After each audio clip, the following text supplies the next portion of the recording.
Hello, Michael. What's up, buddy? What's good? Hello, Christopher. What's up? There's Kissy Fur. Ah, What's up, Chris? What's up? I'm on the way to Missouri. What are you going to Missouri for? To go broke? Pretty much. Right on. Got how Well, is Yeah, my not bad, truck.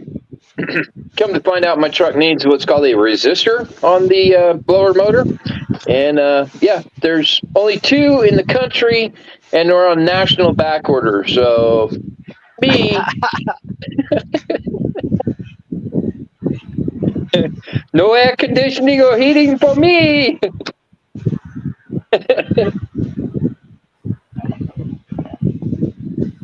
uh, how was everybody's weekend? Good. I worked. That was kind of the same as my week. I just worked through it. Got you. Chris?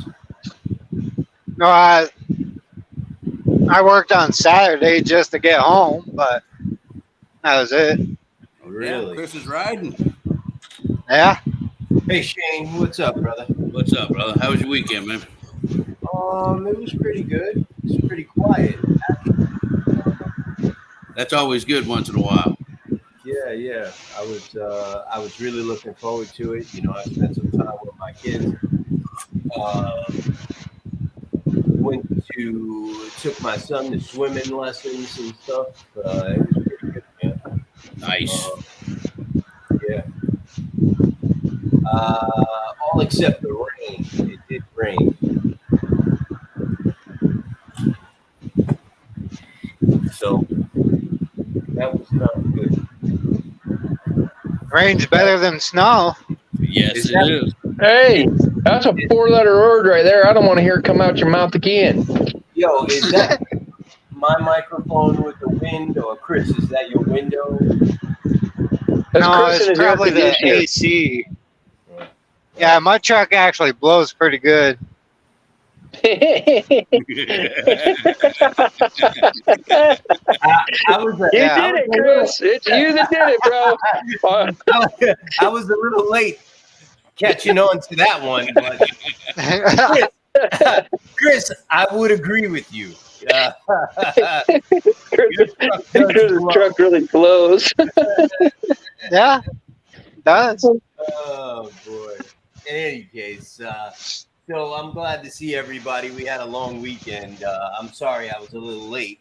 I was attending a Zoom meeting with Albert Harshaw, and it just ended. So, in any case, I want to talk about a few things here.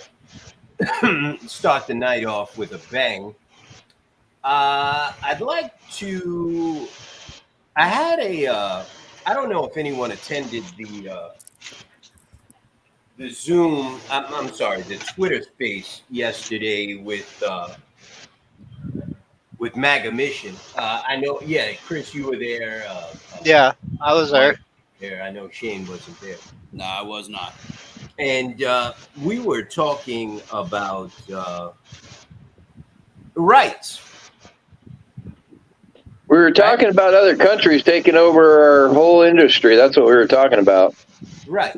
And it came down to Carmen Love talking about a letter that her daughter wrote to her, thanking her about teaching her about fighting for her rights. Nice. Right? And Carmen had another Twitter space right after that Twitter space with MAGA Mission, and we were talking about that again, and it got me thinking. It got me thinking about what we're fighting for. You know what I mean? And I mean, we say, yeah, we're fighting for truckers, we're fighting for transparency, we're fighting for this, we're fighting for that. But in my opinion, truthfully, we're fighting for our rights. Yep. Absolutely. So when you look at 49 CFR 371.3, this is a right. It is a code, which is a law, which is already on the book. Correct? Yes. Ignored. And 49 CFR 371.3, if you look at the code from the government website, not only does it say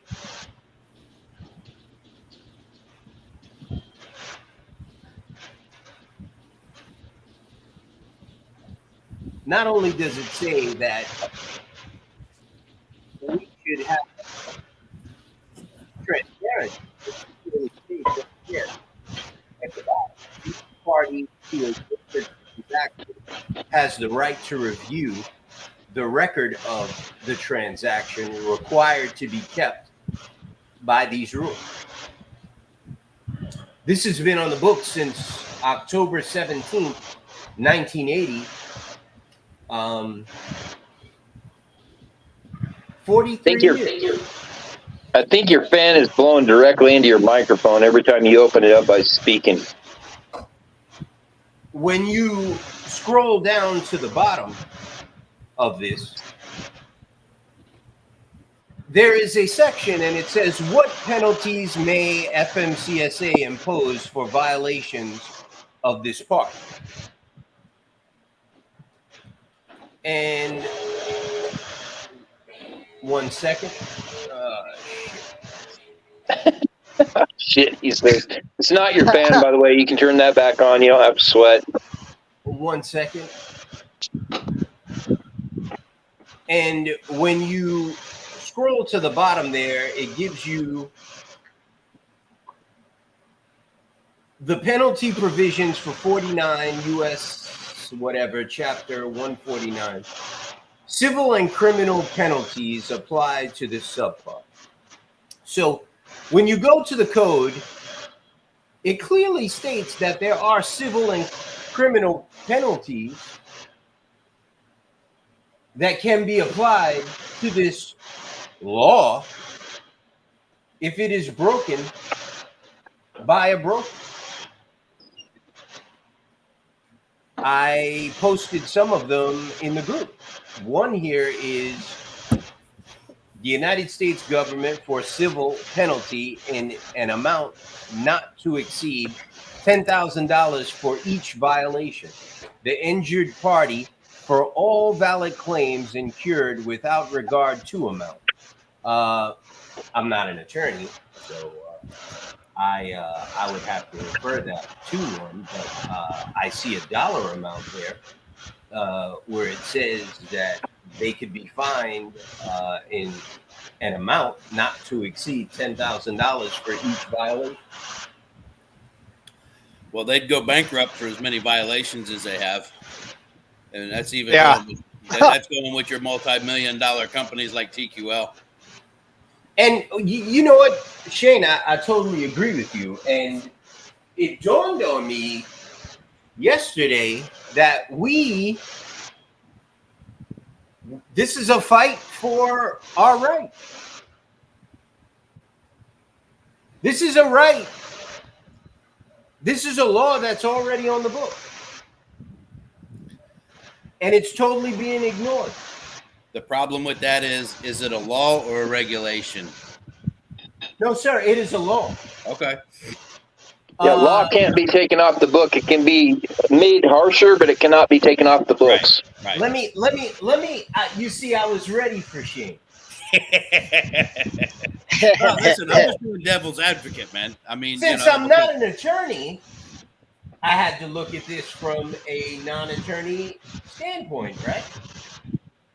49 CFR 371.3 is a code. correct? What is a Yes. code? Well, let's look at it. The United States Code is the codification by subject matter of the general and permanent laws of the United States. It is divided by broad subjects into 53 titles and published by the Office of the Law Revision Council of the U.S. House of Representatives. Codes are laws arranged by subject. This is a law. So then they've been breaking the law. And by giving you those little here, sign your life away carrier setup packets, they're breaking Is further breaking of law. It's illegal because you can't sign your rights away. Thank you. So let's backtrack a little bit. Well, hold on a minute. I got a better idea. Let's just go ask everybody we hauled for the last year for information. So No, let's just publish it. Not only are they breaking the law by trying to implement this taking of your rights, but then by blackballing you, they're breaking the law even further. I agree. And I have a meeting with an attorney later on this week to work on filing a class action lawsuit against a few large brokers that have been doing exactly that. But TQL, Coyote. Yes, and we will talk about that on a later date. But I just wanted to get you guys' input on this particular subject because I personally feel that either people are misinformed about this situation, transparency, or they basically just don't care. I don't understand. Like, I come from a different school of thought. You know what I mean? I can't have my rights not respected. What's your opinion on this? Hey, Mike, what you said right there, misinformation. Look at that email that you posted that came from Alan Lund the other day. There wasn't one word in that email that was factual. Everything she said about double brokering was an out and out misinformed mistruth because she left it so vague that it was 100% not true.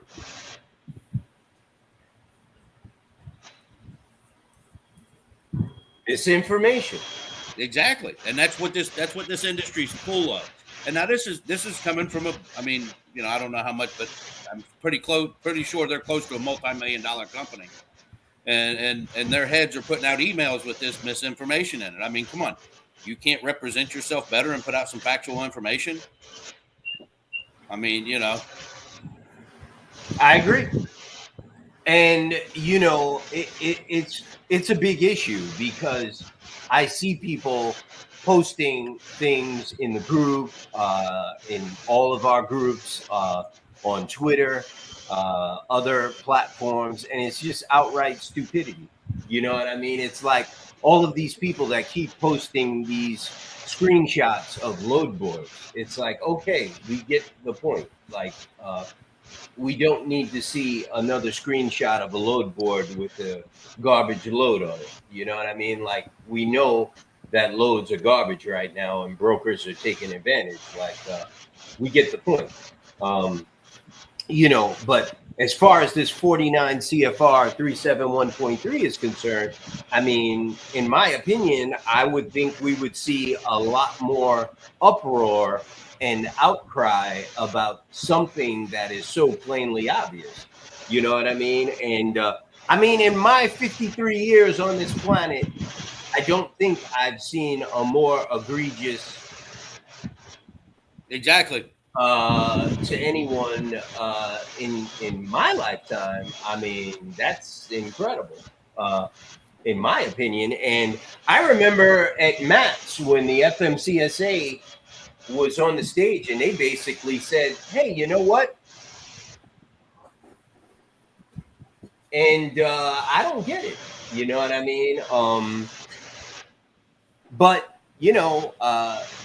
I guess we're gonna have to see how this one pans out. Michael, go ahead. Where do I get to sign up on your class action lawsuit? I'm there. By Right. the way, we are streaming on Facebook, YouTube, and Twitter tonight. We're streaming on 3 different platforms. Listen, we're working on it. I'm going to be working with a very high-profile attorney that has reached out. Well, I don't care if I get 2 cents. I just want my name on there as one more person that's pissed off about it, like a petition. Yeah, I'm going to be working with a very high-profile attorney who specializes in antitrust and all these. How can I put it? Crooks, thieves,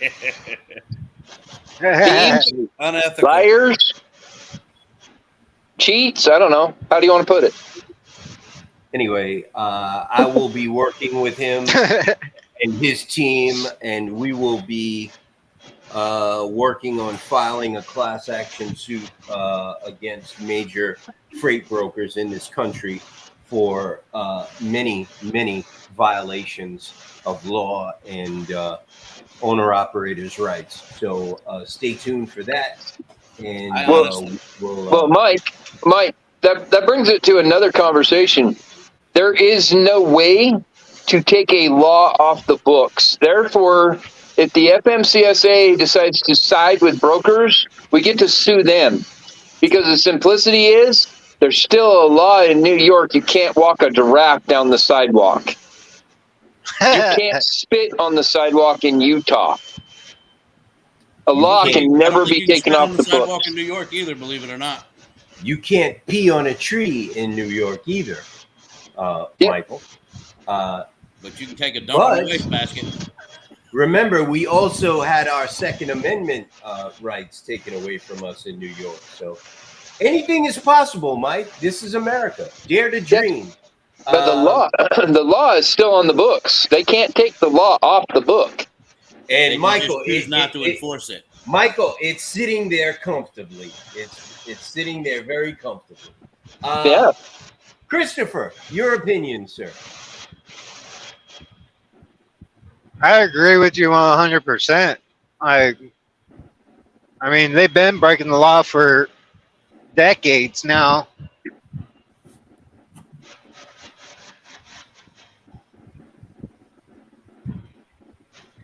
So can we expect your signature on the class action lawsuit, Chris? Oh yeah.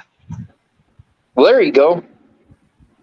We just had to tap him a little bit on the back of the head, get him move forward a little bit. I honestly think that if you start doing that, that's going to be the push that gets more people's attention. That right there is going to get the brokers' attention because you actually have. I mean, you're dealing with government with the transparency and everything. They've shown that they've ignored it for years. Now you're going to be getting a lawyer involved with a class action suit showing that they're breaking the law on top of them trying to do away with the transparency.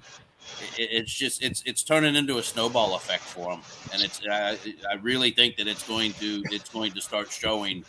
It's going to start showing through. I'm just curious, though, how long do they have to keep the records for, according to the Transparency Act? Is it 1 year or 3? I believe it's 3.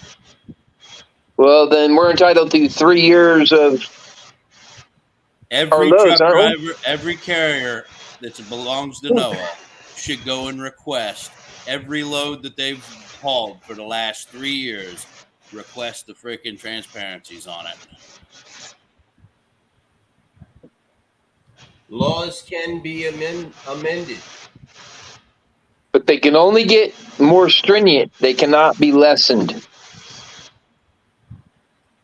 So I want to move on because I don't want this to be a 3-hour show tonight or 4-hour show. Like It's going to be 5. You're going for a record, bro. 5. You're not going to bed till 1:30 in the morning today.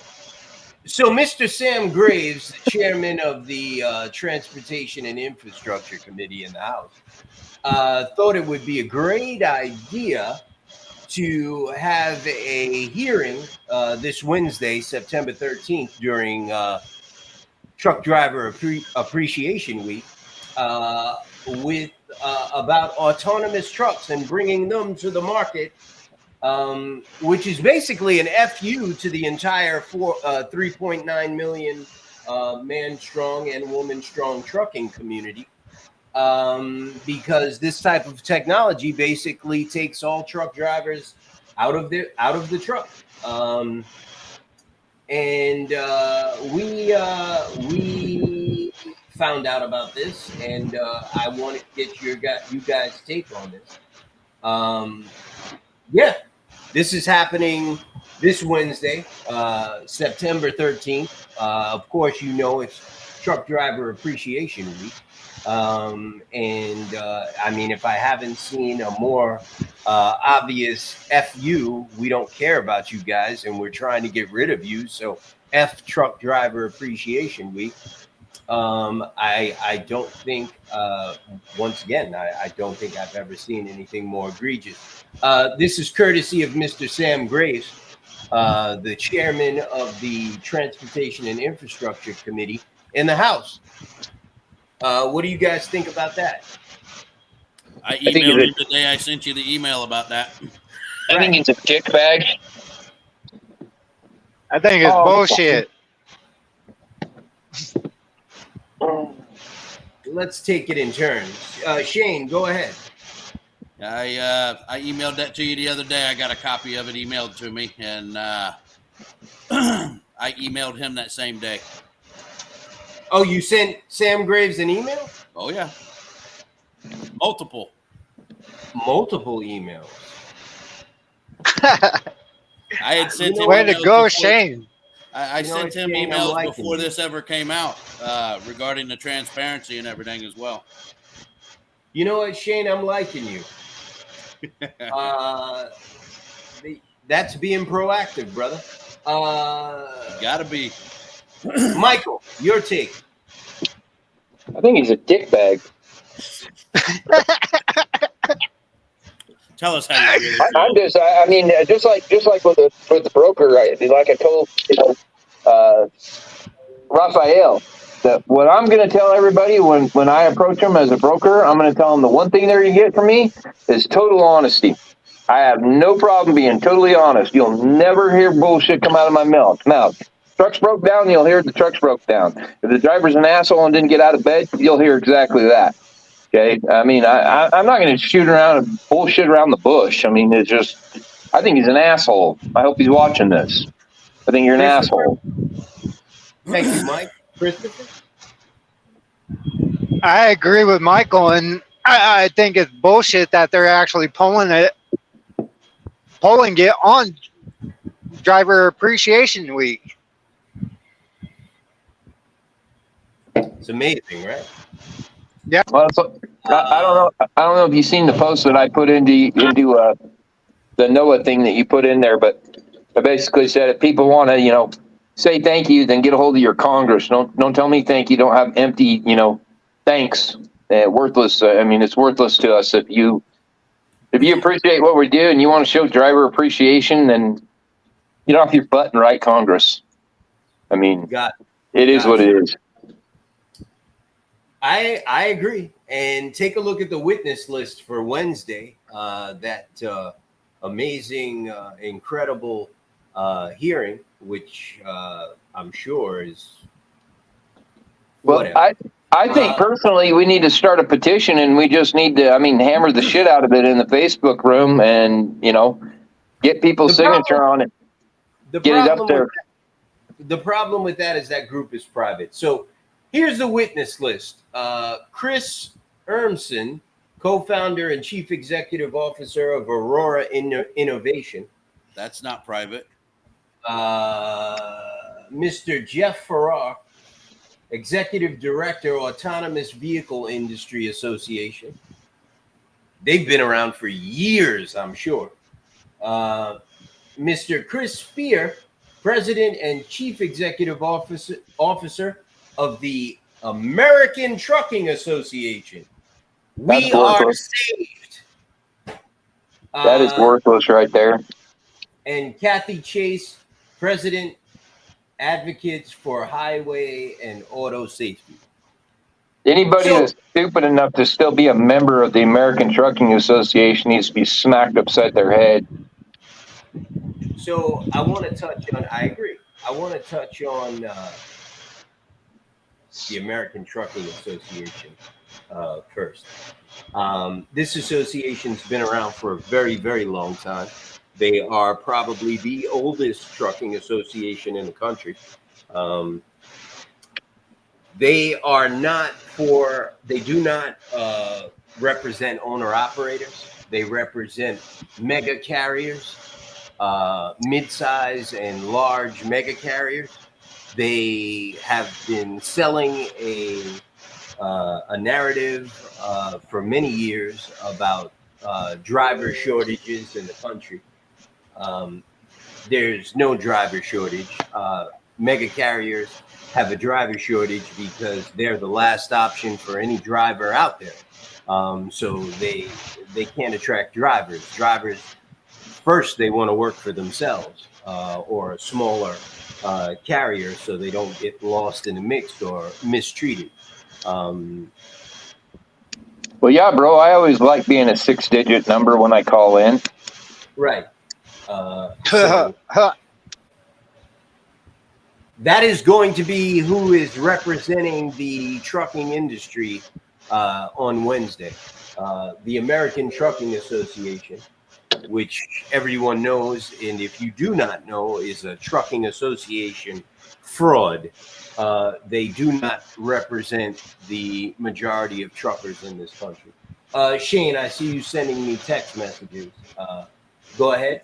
I'm sending you their LinkedIn spaces for Chris Urmson and Jeff Farrar so far.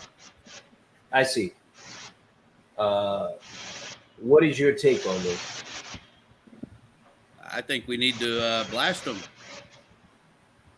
Let them know that, listen, I mean, first off, it was done secretly. It was done underhandedly during the Driver Appreciation Week. And,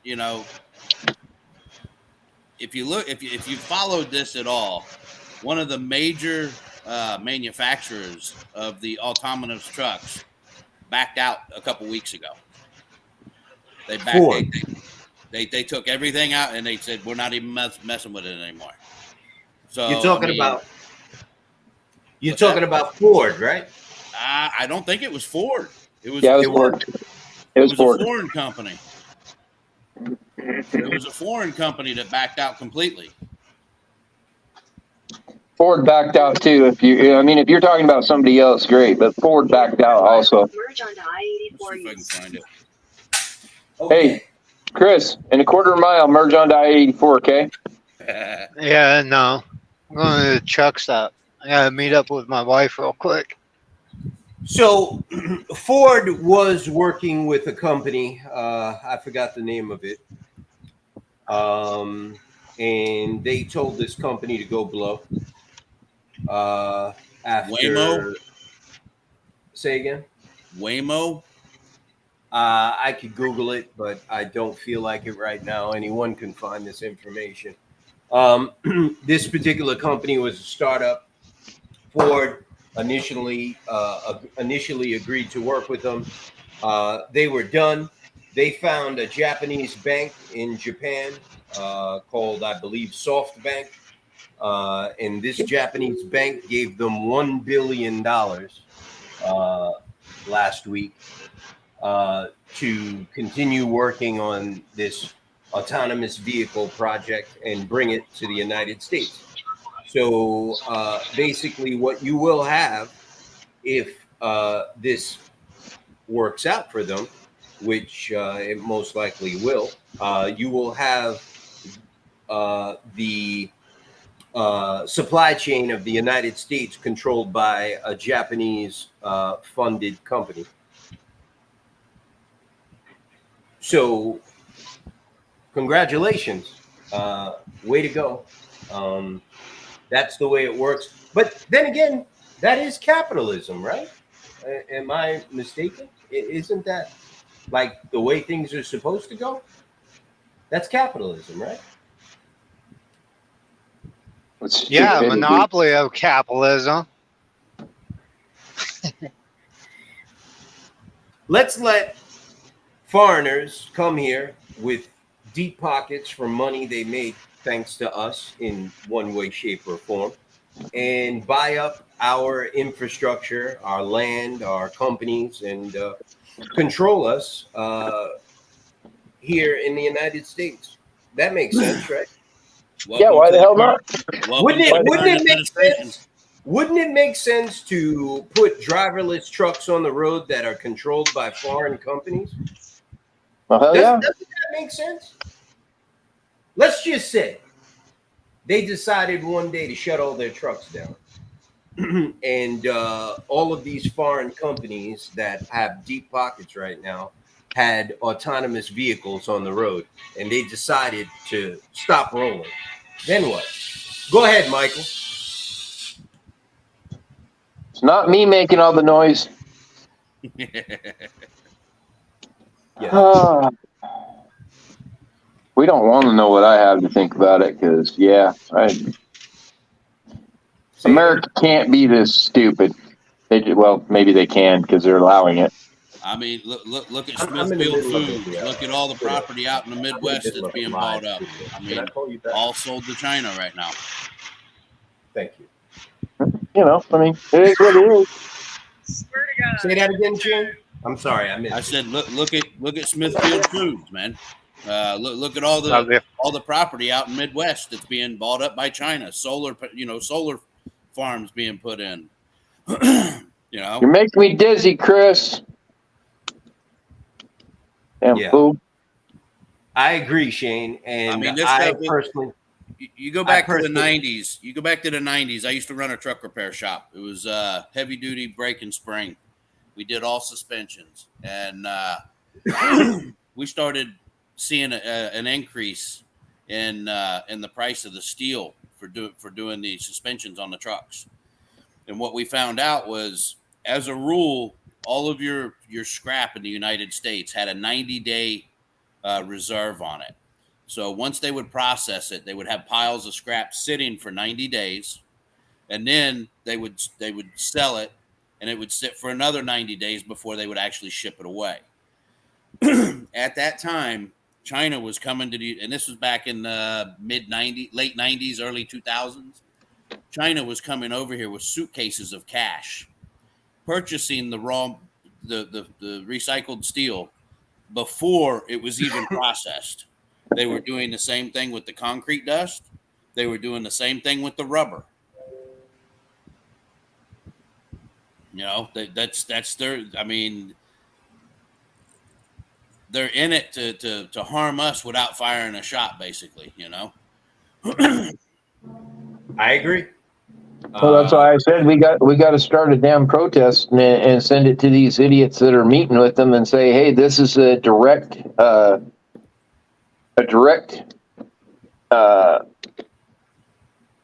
national threat against national security. It's a direct conflict. There's no other way of looking at it.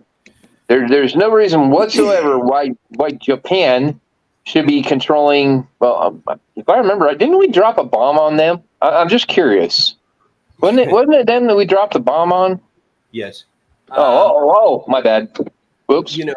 It's one of those things, man, and it's like you have to ask yourself, who in Congress, whether it be a senator or a House representative, who would think that this is a good idea? Somebody is getting paid off. I read a news story today about Amazon trying to buy, I don't know, some Roomba vacuum cleaner company or something like that. They're based in Europe somewhere. And the deal is under scrutiny because this country feels that Amazon would have too much of the market and be able to they would hurt competition if they Monopoly. were able to buy this company. Yeah, they would have a monopoly in the robot vacuum cleaner market. Well, isn't it Amazon the only other one that has it besides Roomba? So Sure. my question is, first of all, who gives a shit? That's number one about vacuum cleaners, the people who sell vacuum. Who sucks the best? But my thing is right. Why doesn't the United States care about the trucking industry that much, which is such an important industry? I mean, all of these mergers and acquisitions. A month ago, some Canadian company swooped down in Atlanta and bought some carrier for $60 million. Not a peep from anyone. Not a peep from anyone saying, is this something we want to do, having all these foreign companies run and owned by, having all these domestic companies run and owned by foreigners? Is this something we want to do? Nobody's taking a look at this. Well, it's not even. You're talking just about that. weird. It's not even the foreign companies. I mean, look at Swift right now. Look at how many companies they've bought up. You know, Right. I mean, you know, Right. now you're borderlining onto a monopoly there. They don't trucking. They Yeah, don't but care Swift about. is shit. So Yeah. who cares? Yeah, exactly. Swift is shit. Who cares? But Sirius XM. Oh, you Swift know, is their own worst enemy. right. Well, I know that, but I'm just. It's a point. You know what I mean? Right. I think that point is a good point to raise when it comes to speed limiters. Speed limiters are being pushed by associations like the ATA because they benefit mega carriers. Meanwhile, mega carriers have the most accidents on the highway, and that's Because they're the less documented and trained proven. individuals. Well, that brings me back to the same thing I said before. Stop carrying mega carriers' loads. Let them drown. If they can't cover their own loads, they can't survive. Then we don't have to worry about their damn speed limiters. Mega Right. carriers shouldn't be allowed to self-insure either. That's right. I agree. Let's bring Chris back in. I think he's done walking around. Chris, you finished? Yeah, I am. Okay. I'm driving again. So I received Sorry. this. I received this text message. TIAnet.org is just the political action arm of OIDA, whose Oh, greatest boy. lie is that they advocate for independent truckers. They funnel dubious six-figure donations to politicians through TIA to make sure the supply chain is beholden to one entity only: China. China. Corruption within the trucking industry needs to be exposed. Continue straight on the North 150 West. What do you think about that? In 800 feet, turn left onto the ramp. That did not come from me. Yellow. Don't shoot the messenger. Turn left onto the ramp to Twin That's Falls. exactly right. Well, It's funny. I had a discussion with the TIA the other day. Really? Yeah, In a quarter mile, How'd that go? merge For me to on become a I-80 You member. tell. they sent me an email about a Q&A that they're having. They have it, I believe, weekly, and that I can become part of that for the small fee of $985 a month. I mean, for a year subscription, and for each event that you go to, it's the different fees for that. But Well, that's reasonable. it was quite interesting, some of the information and how they prefaced it. How they're we're such in 56 miles. we're in the best interest of the industry. We look out for carriers and brokers, and they shit and step in it too. it was funny because as soon as I hung up with them, my senator's office called. I mean, It was as soon as I hit the button to hang up, the senator called in. Well, his You're office. joking. Oh yeah. Really? Oh yeah. And So I what told did them he who I was want? on the phone with. They're like, "Well, did that go anywhere?" I says, "Did Who's you your expect senator? it to?" Tom Tillis. Tom Tillis. They wouldn't agree to a digital meeting, but they did give me a schedule to where if we decided to, we could try and get on the schedule to meet in person with them. So Tom Tillis's office called you as soon as you got off the phone with the TIA. Well, I had emailed them. I had emailed them a while back. I emailed all my senators, all my congressmen, state representatives. So I just don't sit here and look pretty all day, man. You stay very busy, sir. Hey, got to be part of, got to be part of the solution, not part of the problem. Right. I agree. Chris, your input, sir. I mean, Shane's busting his ass. I can tell you that. I did sign up for that TIA QA deal. They never tried to get me to sign up like as a member or anything. They actually kicked me out. It's because you're not a broker. That's because you're a carrier. They said that they represent carriers, Yeah. but you're not allowed. Imagine that. Yep. Oh, no, listen, Chris, Yeah. it kicked me out 3 times until I sent them an email and said, "Hey, well, good. You offered me this Q&A session, but every time I try and register for it, you keep kicking me out." And they didn't offer me the registration for it until 5:30 at night when it was 3 o'clock that day. Right. So Yeah. and then all of a sudden I got an email back, and the only reason they contacted me is because I have a brokerage MC. Right. I hear you. Oh, I got an hear you. email saying that I wasn't a member, that I had to be a member of the TIA to join. But yeah, but it Can still we- let me set up for it and everything. Can one of the questions you ask the lawyer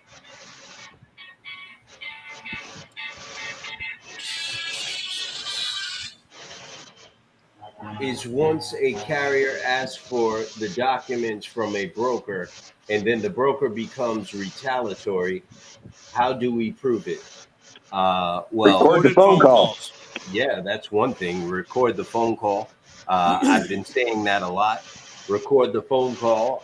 Secondly, try to do everything through email. I have one member that did everything through email.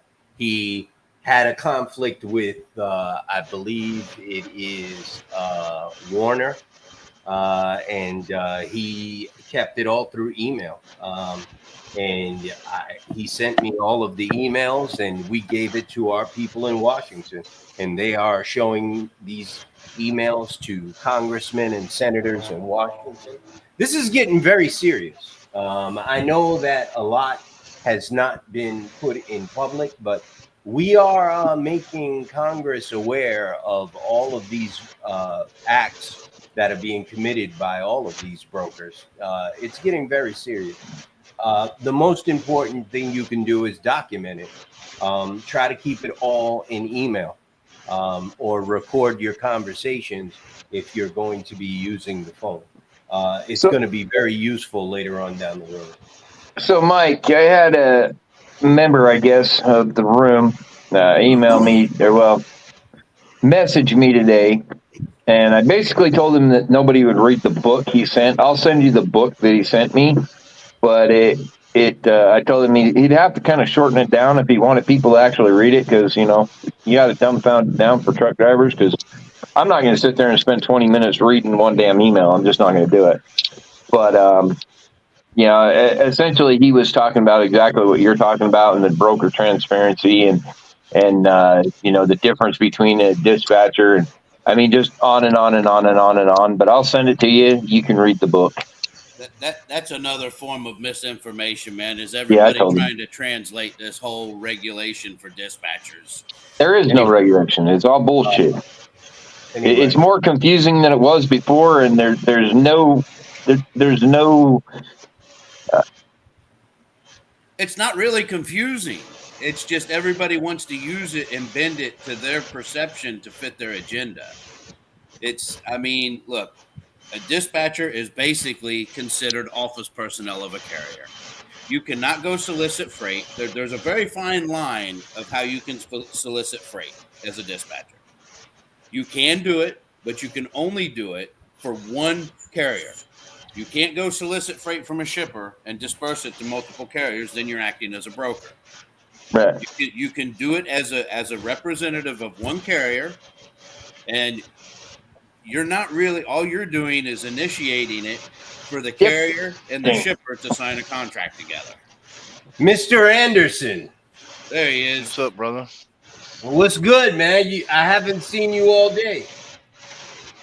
Yeah, brother. I've been I took a couple of days off spent with my family while I was at home.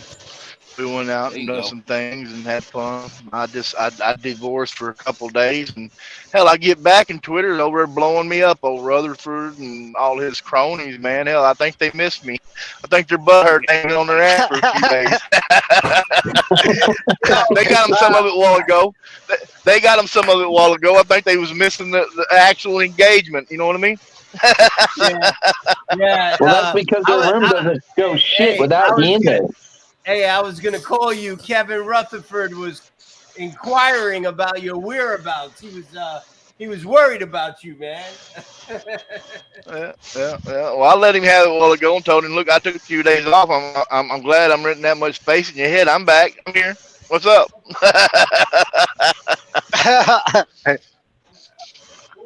Now going back to the AI, Jamie said it best earlier today with that post that I posted on the Facebook page. The log truck that took out that car after he shot the state trooper. Officer. You ain't gonna have yeah. AI doing that, you know. Yeah, Jamie. Speaking of which, that was the member's name was AI. Kevin Rutherford needs you, Jamie. Without you, he doesn't have any. He doesn't have any content for his shitty Twitter spaces.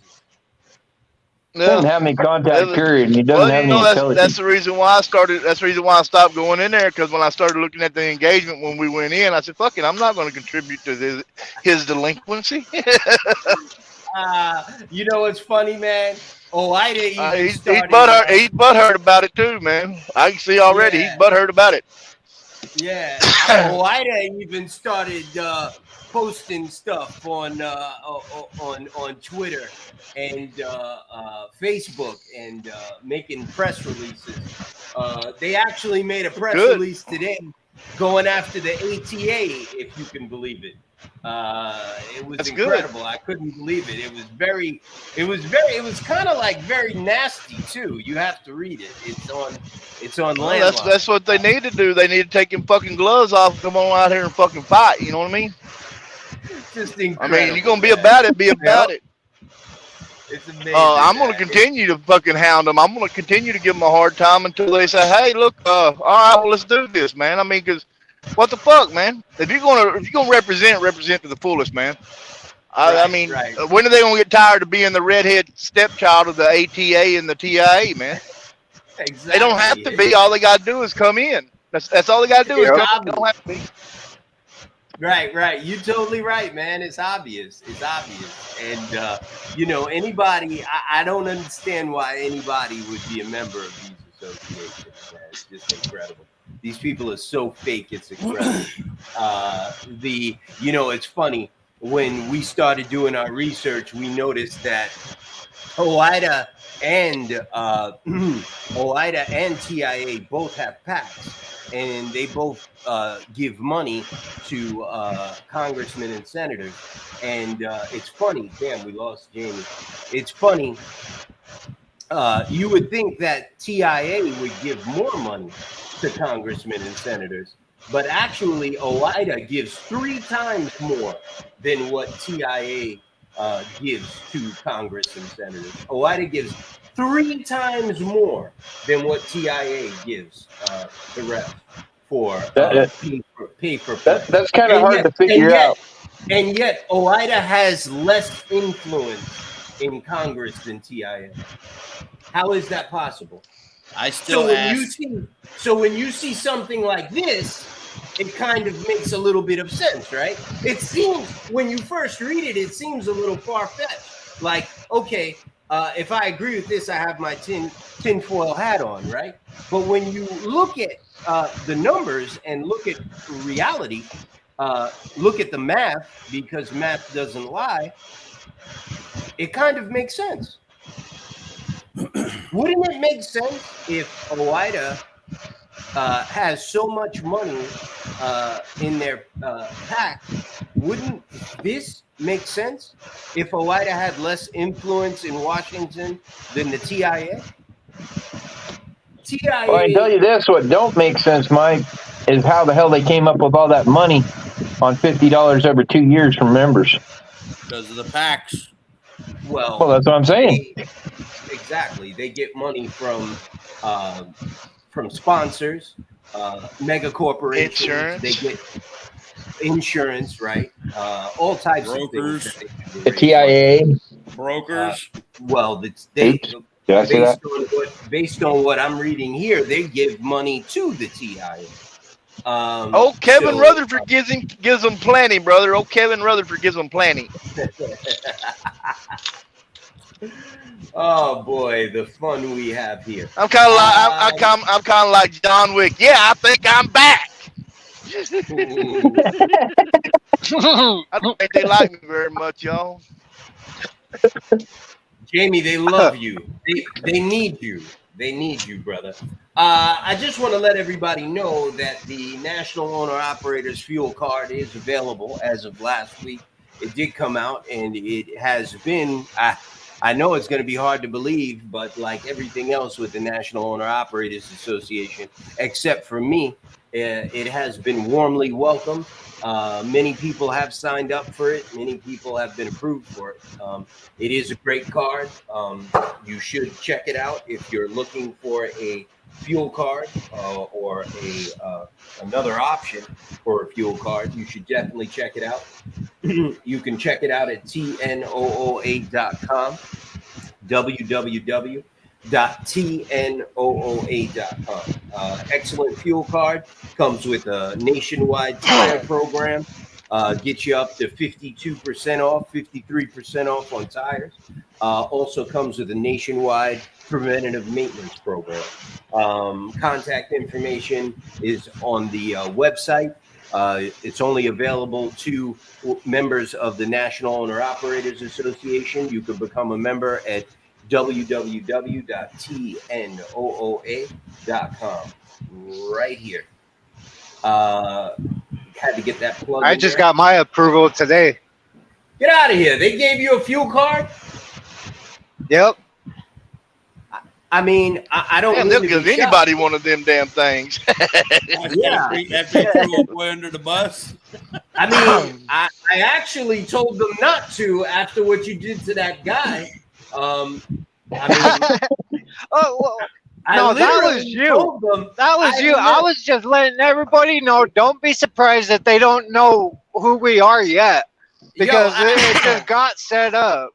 I told Jessica, do not give that guy Chris a fuel card after what he did on air to that guy in the sales office.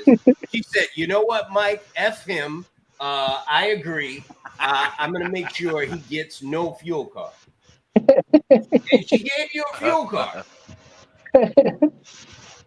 So who's doing the fuel and tires? I had a member, Jesse. I call him El Okie. That's what his handle is. He reached out to me today. He was somewhere and needed one. I told him to get a hold of ADD. I didn't know who it went to, but he is a member.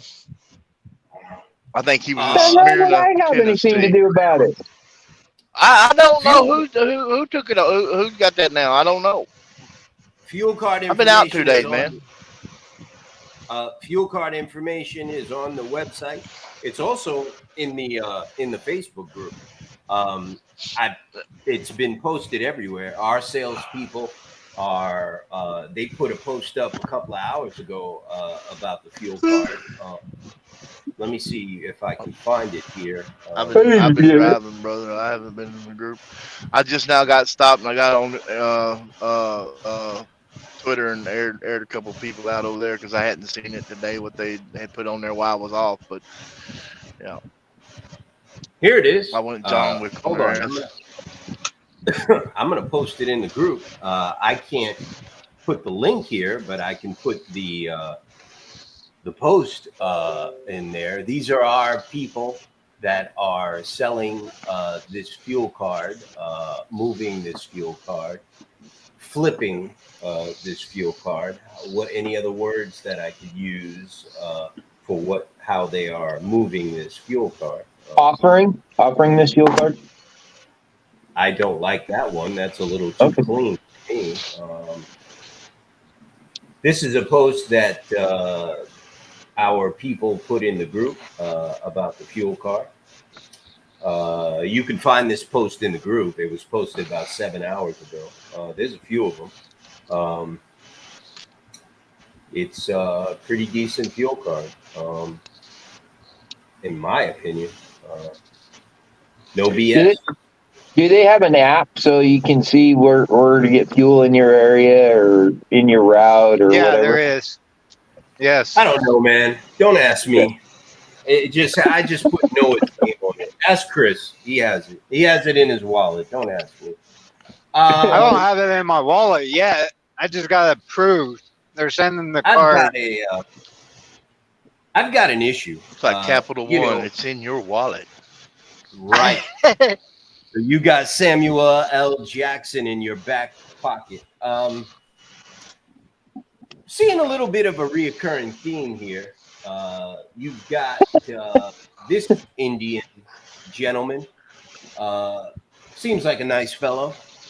Royal Bengal Logistics, Florida fleet owner charged in alleged $112 million Ponzi scheme. It's probably a coincidence that he's from India, but Probably. Seeing a little bit of a recurring theme here. How about you guys? You starting to notice something? You trying to say he might know Omar Singh? You know what you're saying? I'm not saying that at all. I'm just saying, are you noticing the recurring theme here? We, this country is very welcoming. We welcome people from all walks of life. That is what the United States is based on. We're built on immigration, and we allow people to come to this country, participate in the American experience, build a better life for their families, and pay their taxes and become great Americans. And they, we get a lot of this. Florida fleet owner charged in alleged $112 million Ponzi scheme. Indian descent, Mr. Sanjay Singh. Here's his cousin. Didn't he have just one truck? Yeah. Here's his cousin, Mr. Omar Singh. I'm assuming it's his cousin. I mean, they have the same last name. They must be related, right? Can't be. They look a little alike too. Kind of do. Can't be that many Singhs, right? In the transportation industry, ripping off owner operators and unsuspecting people trying to get into the trucking industry. But this guy ripped off owner operators for about $12 million this year. 5,000 owner operators. He owes $12 million. What do you guys think about this gentleman from the great country of India? Hey, Mike. Yeah. When I spoke to TIA, I found out some interesting news. They have something like Carrier 411 for TIA. It's called Watchdog. Yeah, I know. Okay. Well, did you know that you cannot report a broker that's part of the TIA into that Watchdog? I did not know that. Yes. TIA does not speak to me. if you were to report a broker that's a member of the TIA, it's hell and high water to get that published. And Did not know They that. put They they'd probably kinda put a make freight sense. guard on you if you done that. Yeah. You know what? They Shane, can put thank a you. freight guard on you if you sneeze. Let's look into it. I want to ask Jamie. Jamie, Yes, sir. Mr. Texas Trucker, Yes, sir. What you got? can you please tell me who is this handsome gentleman on the left here? Oh, is that Dooner? I What's can't his really name? see. I'm in the back of my truck. It may be Dooner. I don't know. I can't really see him in the back of my truck. Right. I think you're right. Is Dooner his last name Yeah. or his first name? I don't know. I don't know. I don't know that much about him. He's with Freight Waves, right? Oh yeah, he's a production manager for Freight Waves. Right. Heavy. I want to put real heavy emphasis on this so the listeners understand. Production manager, a production produced. You know what a Right. production is. It's produced. It's something that programs people to act a certain way. That's what Freight Right. Waves is. They're a production. Right. Isn't he the douchebag that says he knows something about trucking but actually doesn't know anything? Isn't that him? Oh no, he's an expert, Michael. Oh, You're totally I think that's all of them. Do you want me to put his resume on the screen? I took the liberty of downloading it. It's actually more funnier than his fucking face. In any case, this guy says Omar Singh is a gentleman, and every time he interviewed him, he's always been nice. He considers Omar Singh a genius, but he would know. He has a lot of transportation industry experience. He started out trying to build a record company for himself. That didn't work out, and he spent many years jumping from place to place, always ending up as some sort of lackey at a transportation company in one form or another, until he was lucky enough to land at this rag, Freight Waves, that promotes false information so brokers can use that information to rip you off. But as you can see from this picture, him and Omar Singh are kind of like they're best friends. Tough guys, obviously, from this picture, but best friends. Only thing they need is a please advise hat, and they'd be right in.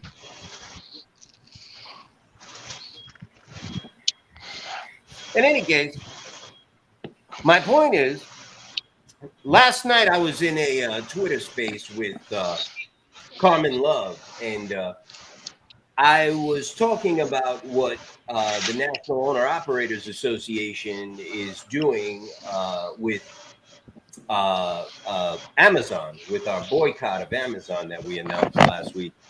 And a Singh jumped into the space and began to yell at me for trying to get people to rise up against the American government.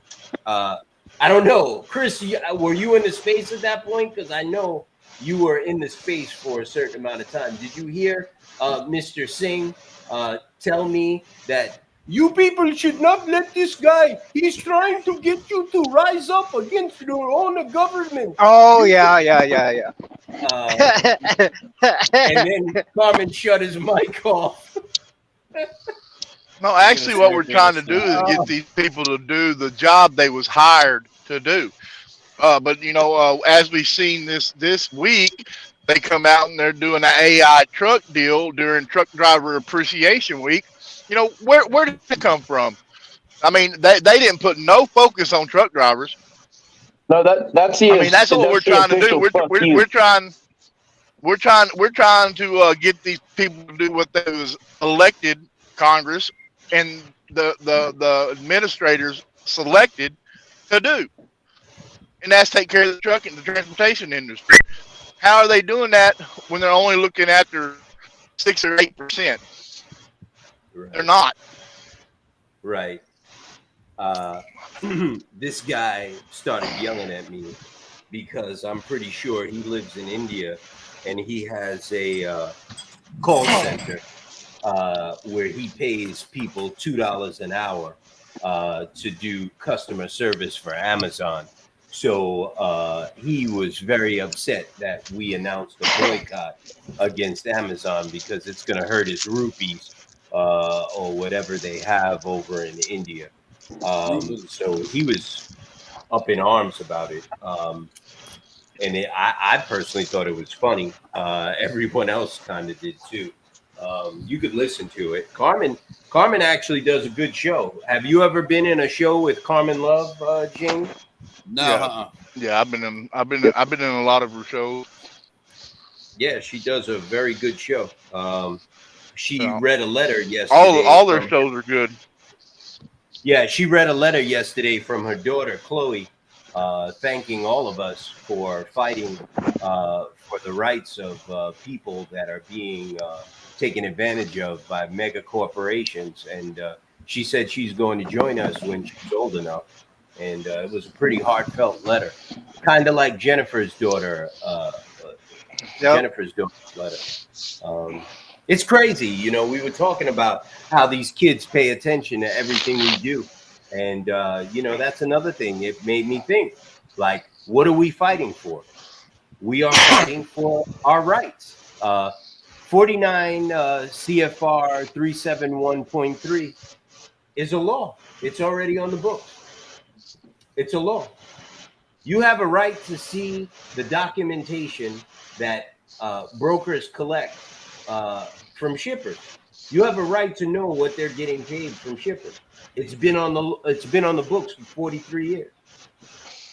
There's also a Let me clean that up a bit here. You missed a big portion of it. They are required to keep. Right, required. And there is a civil penalty and a criminal penalty attached to it.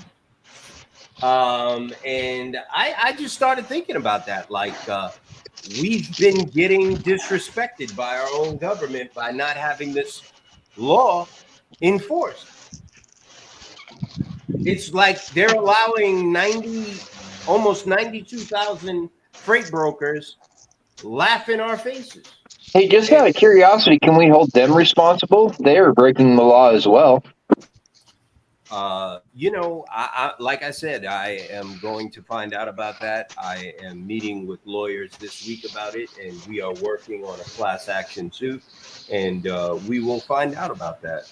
There are a lot of people that are very interested in hearing about this, and that are a lot more knowledgeable about this from a legal standpoint than I am. And we are going to find out about it. But we really do need people to start waking up and start, you know, getting active and voicing their opinions and stop talking about nonsense on social media and in these groups, because, you know, this is your fight. You know what I mean? This is your fight. You know, it's your fight. This is your money. With transparency is going to come your money. That money that brokers have been stealing from you for 43 years, that's your money. And that's all going to come to an end with transparency. Well, you know, Mike, I honestly think that they're trying to raise the rates a little bit right now so that when they do lose transparency, and, you know, because it's pretty obvious people are hearing what we're saying and they're understanding what we're saying, because, you know, it's not obvious to me. It's not obvious to me, sir. It really isn't. I fight with people every day in my own Facebook group.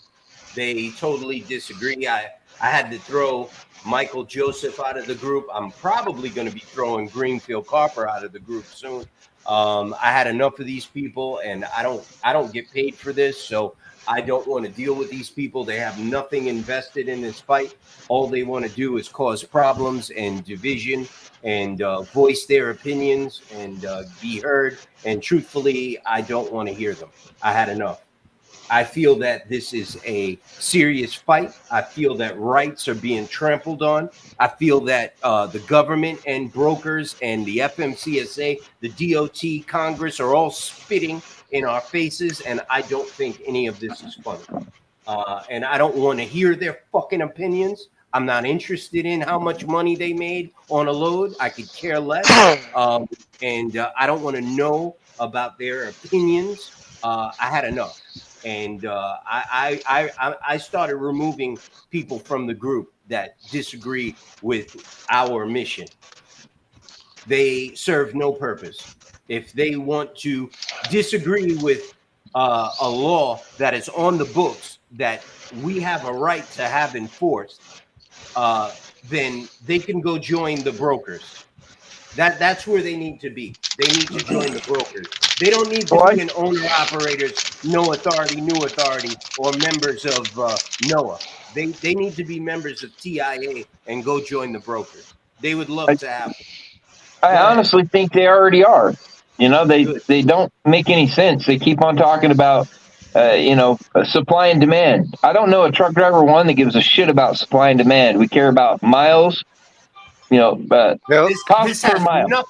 This has nothing to do with supply and demand. It has nothing to do with economics. This has to do with laws not being enforced. Okay? That's what this has to. We're talking about two different things. And we need to stop playing games with people trying to push false narratives. I agree. Okay? Right now, I'm 100. loading a load. I'm sitting here right now loading a load. 349 miles, 1 and 1, paying $1,600 from Nolan Transportation. Right now, I'm sitting loading it right now. Delivers tomorrow. And the money's pretty out good here. money They there, got the Jamie. money in these loads. That's pretty good money there, that's Jamie. where I've been running. Yeah. You just got to hold their feet to the fire and say no. I mean, now I sat there 8 hours today trying to find a load. I finally found it. I know, Jamie. They're sending them to me in the email. They're sending me all kinds of loads. Loads are starting to pick up. I got 4, 5, 6, 7, 10 fucking dispatchers calling me a day telling me they can give me all kinds of cool loads. You know what I tell them? Same thing I have been telling them. I'm tired of the fucking brokers. I'm tired of their bullshit, and I'm not hauling their loads. There's only one broker that I'll work with at all. Other than that, I'll go steal their fucking load out from underneath them with this card right here. Get my own fucking loads for NOAA. Fuck them. NOAA. I'm done with brokers and their bullshit. I need to send this. I need to forward these emails to these departments.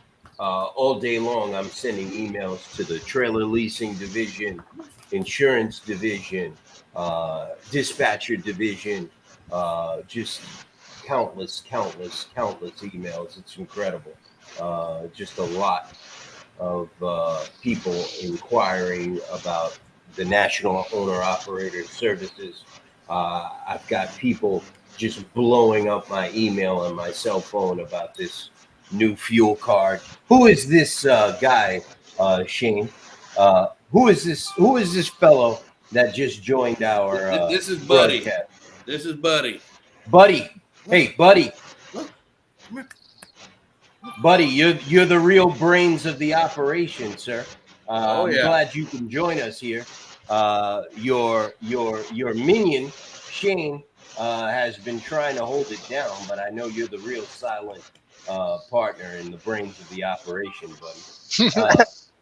Buddy, tell me something. Does Shane have a drinking problem? You've been working with him, right? You've been going through the steps.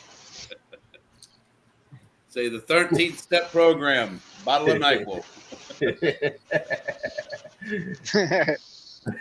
Buddy's a good dog. Jamie, are you there, or are you just practicing? Yeah, you know? now I'm here. I'm overlooking at the Facebook group. I'm here. I see you're not. Can y'all hear moving. me? I hear you. Yeah. but you're Yeah, not I'm moving. over on the Facebook group. I'm over on the Gotcha. Facebook group. Yeah, please. I was over Jamie, checking out some stuff in the Facebook group. We've missed you the last couple of days. So, Chris, where are you headed? Springfield, Missouri, Where are you coming from? Idaho. And you have what? Potatoes, correct? No, peaches. Peaches from Idaho.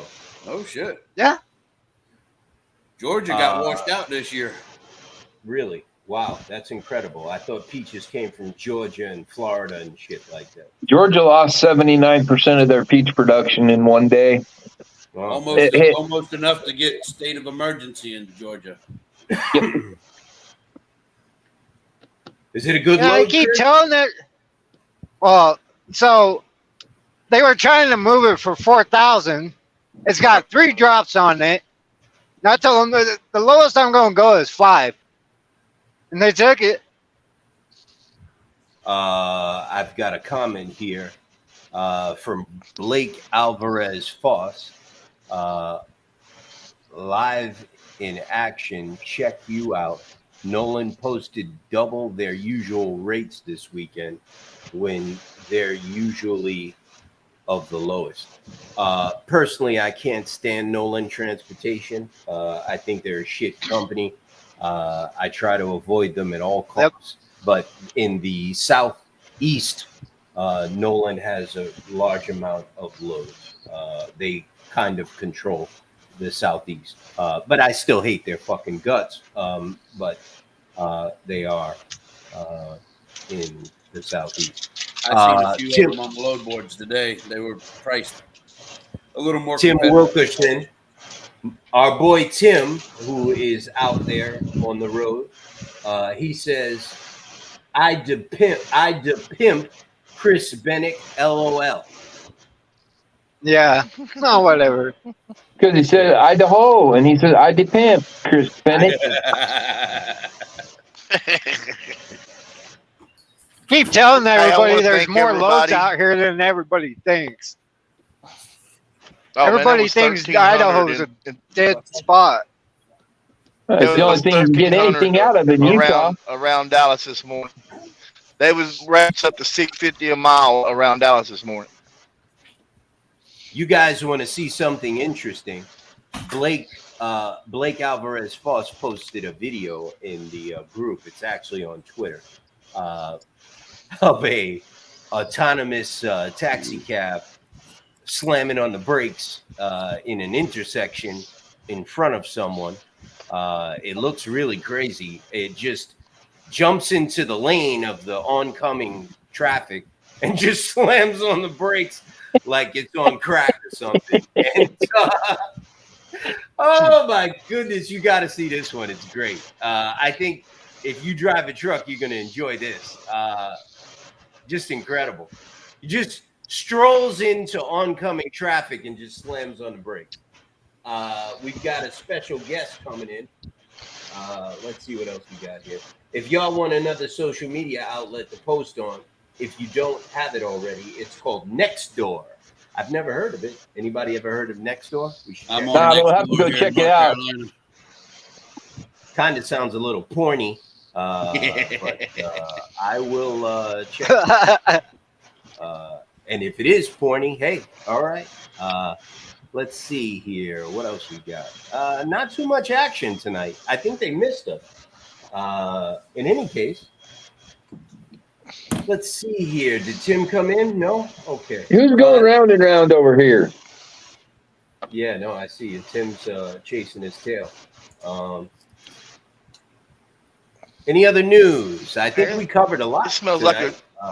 it smells like a damn chicken factory here, man. Whew. Let's see what else we got here. Look, you guys, this is very important. I don't mean to, keep throwing it out there, but on September 13th this week. The House Transportation and Infrastructure Committee is holding hearings on autonomous vehicles. Owner-operator associations and organizations were not invited. And Don't worry though, the ATA will be there to represent us. Yeah. You know, Yeah, no, OIDA's not there. They were not invited either, and I think they were very upset about that because Todd Spencer posted an article in Landline that's on Landline right now, and he's not very happy about it. He was so up in arms. He actually went at ATA, which was funny in my opinion. He sure did. I reposted and- it with a. Here's the thing: he wanted to be the one to sell us down the river and sell us out. I mean, he wanted that as his reputation. How is he going to get on the board of transportation if he doesn't sell out the trucking industry? he wanted his cut. Yeah. 10% for the big guy. Please, everyone, contact your congressman or senator in Washington and tell them what you think about these autonomous vehicles and how this would be a very bad idea for the transportation industry and the supply chain. This hearing's being held, I believe, 10 a.m. on Wednesday. Sam Graves is the chairman of this committee, the Transportation and Infrastructure Committee. And this is during Truck Week. This is during Truck Driver Appreciation Week, to say the least there. Disrespect from the Transportation and Infrastructure Committee in the House. Can I just bring up a topic? I mean, with this autonomous truck, Absolutely. especially today, September 11th. All right. Now, you think you got foreign entities running all these autonomous trucks. What the hell is the capability if they wanted to do something, running our fuel haulers, running our hazmat, running anything out there that could cause a problem? Just running the industry, period. I mean, all they got to do is push a button, it all ends. That's it. Well, let me tell you from experience. I've ran a couple of these trucks with autonomous capabilities, and they're a death trap. The technology is not there. They're bad. All right. I mean, you'll be driving down there 60 miles an hour, nothing nowhere around you, and it'll just lock up the brake. The truck I was actually in, if you went to and I'd done it one day. I went to steer around something on the road onto the shoulder, and it jerked me back up in the road. It's dangerous. Yeah, all I had was the automatic braking capability on one of my trucks. Like if you were going around a corner too fast or whatever, it would slow you down or brake or whatever. And I was coming. I'm trying to think. There's a junction. You're coming through Illinois. You're coming through Illinois. You're headed down towards Kentucky, and there's a junction you take, and it's kind of tight. But when you come around it, the bridge is right there for the overpass for the other freeway, right? And when you come around it, it's seen that overpass or the bottom of the overpass or whatever, slammed on the brakes right there in the middle of the damn road and almost rolled my truck. And if there hadn't been a human in that truck, I promise you that shit would have been on the ground because the autonomy wouldn't know what to do in that case. It would have just continued slamming on the brakes as it rolled the truck. Well, the stuff needs. Well, I was in a 2024 Pete, and it had all of that, and it was dangerous. It was a death trap, man. Yeah. I told them they could turn that shit off or they could keep their truck. I don't give a damn. And I was leasing the truck at the time. I took it back to the yard. I said, you can turn that shit off. Let me tell you what it sets up. It sets up a bad precedent. Because when you feel it start to do that, it trains the driver, because the only way you get out of it is to slam your foot on the accelerator.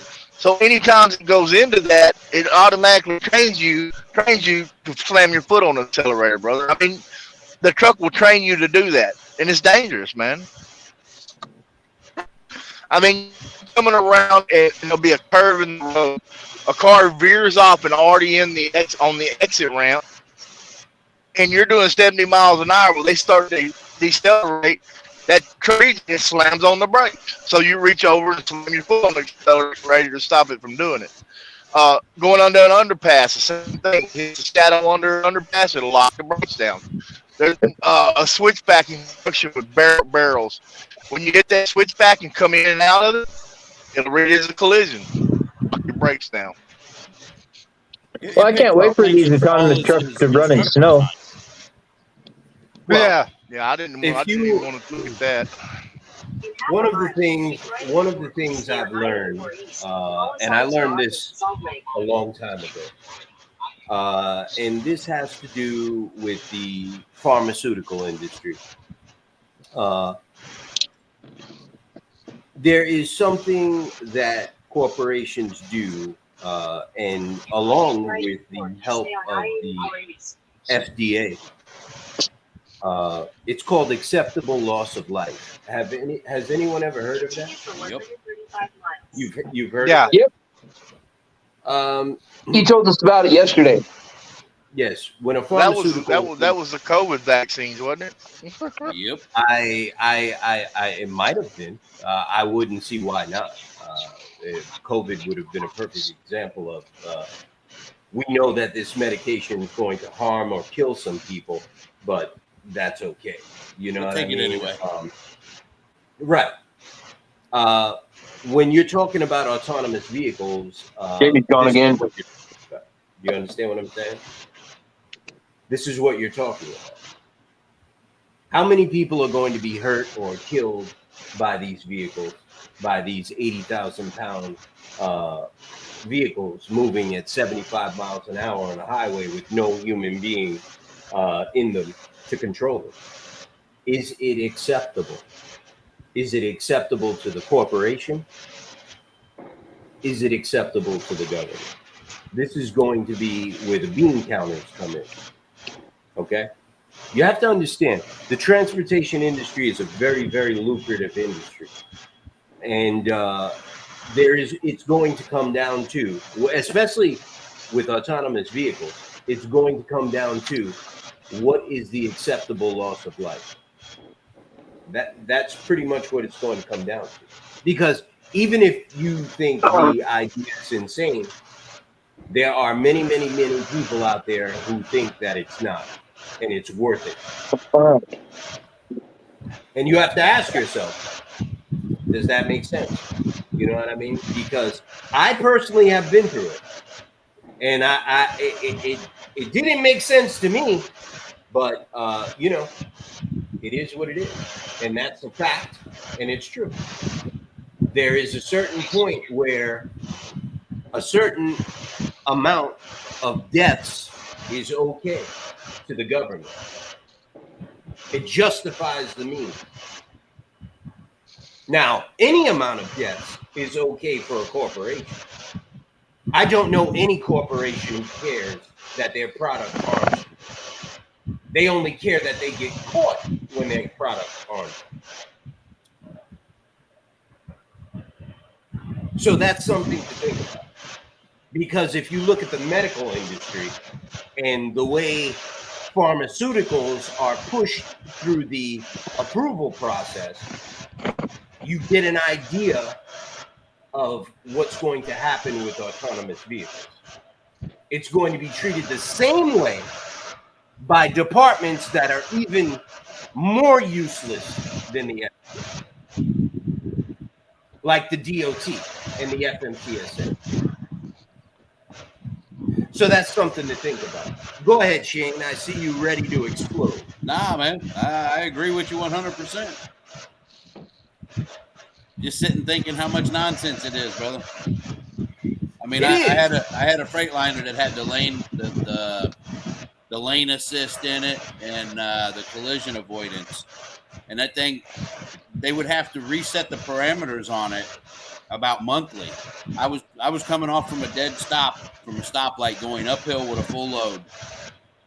There was a car in the Wendy's parking lot. I go by the Wendy's parking lot and the brakes locked up on it. Stopped me right in the intersection. Right. There was nobody in front of me. I mean, the car was probably 30 yards into the parking lot, and it picked it up. The Right. company I was driving for says, "Oh, we need you to sign an incident report." I said, "Like hell?" I says, "It said that I was doing 60 miles an hour in 4 seconds coming off the stoplight." I said, "Listen, if I'm doing that, then damn, you need to give me a raise. You don't need to give me a safety citation." Right. Christopher. Ed McMahon, Yeah. what is your input on autonomous vehicles and acceptable loss of life, sir? Which is what this is going to come down to. Which is what should be brought up on Wednesday. How many people are we willing to allow die on the highways of this nation to get this done? Because that's exactly what's going to happen. Well, they're always harping about that we need to be safer out on these roads. So how is that making it any safer? They're already saying that we're having too many accidents. These autonomous trucks, they're a death trap. I agree. Think about the ratio of accidents on the amount of accidents that truck drivers are involved in. How many of those accidents are four-wheeler initiated or at the fault of a four-wheeler? Now, how many of 82%. those accidents are prevented from being fatalities from the reaction of a live truck driver? Right. Okay, Exactly. well, what's the autonomy going to do to it? You know what I mean? Yeah, it's going to do what it does. What's It's the going to drive. autonomy going to do when there's 2 foot of snow on the road and it can't read the lines that it's programmed to see?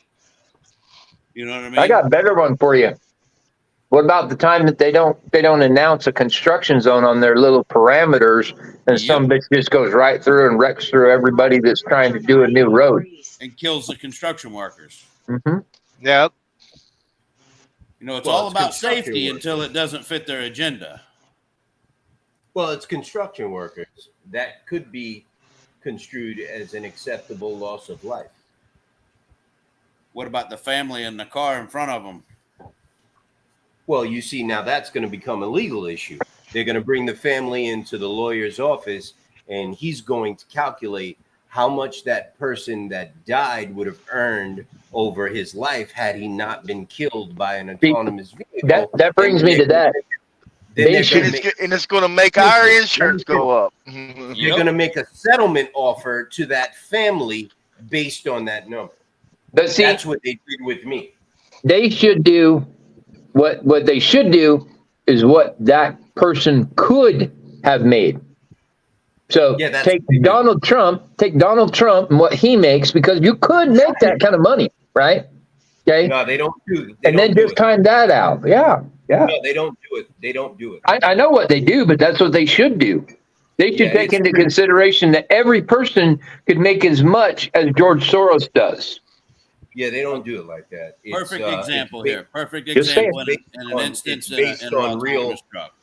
It's based on real numbers. If you were a truck driver and you earned, they're going to look at the national average of what you could have possibly earned during your lifetime had you lived the average lifespan of a truck driver, and they're going to make an offer based on that number. That's Yeah, what but they do.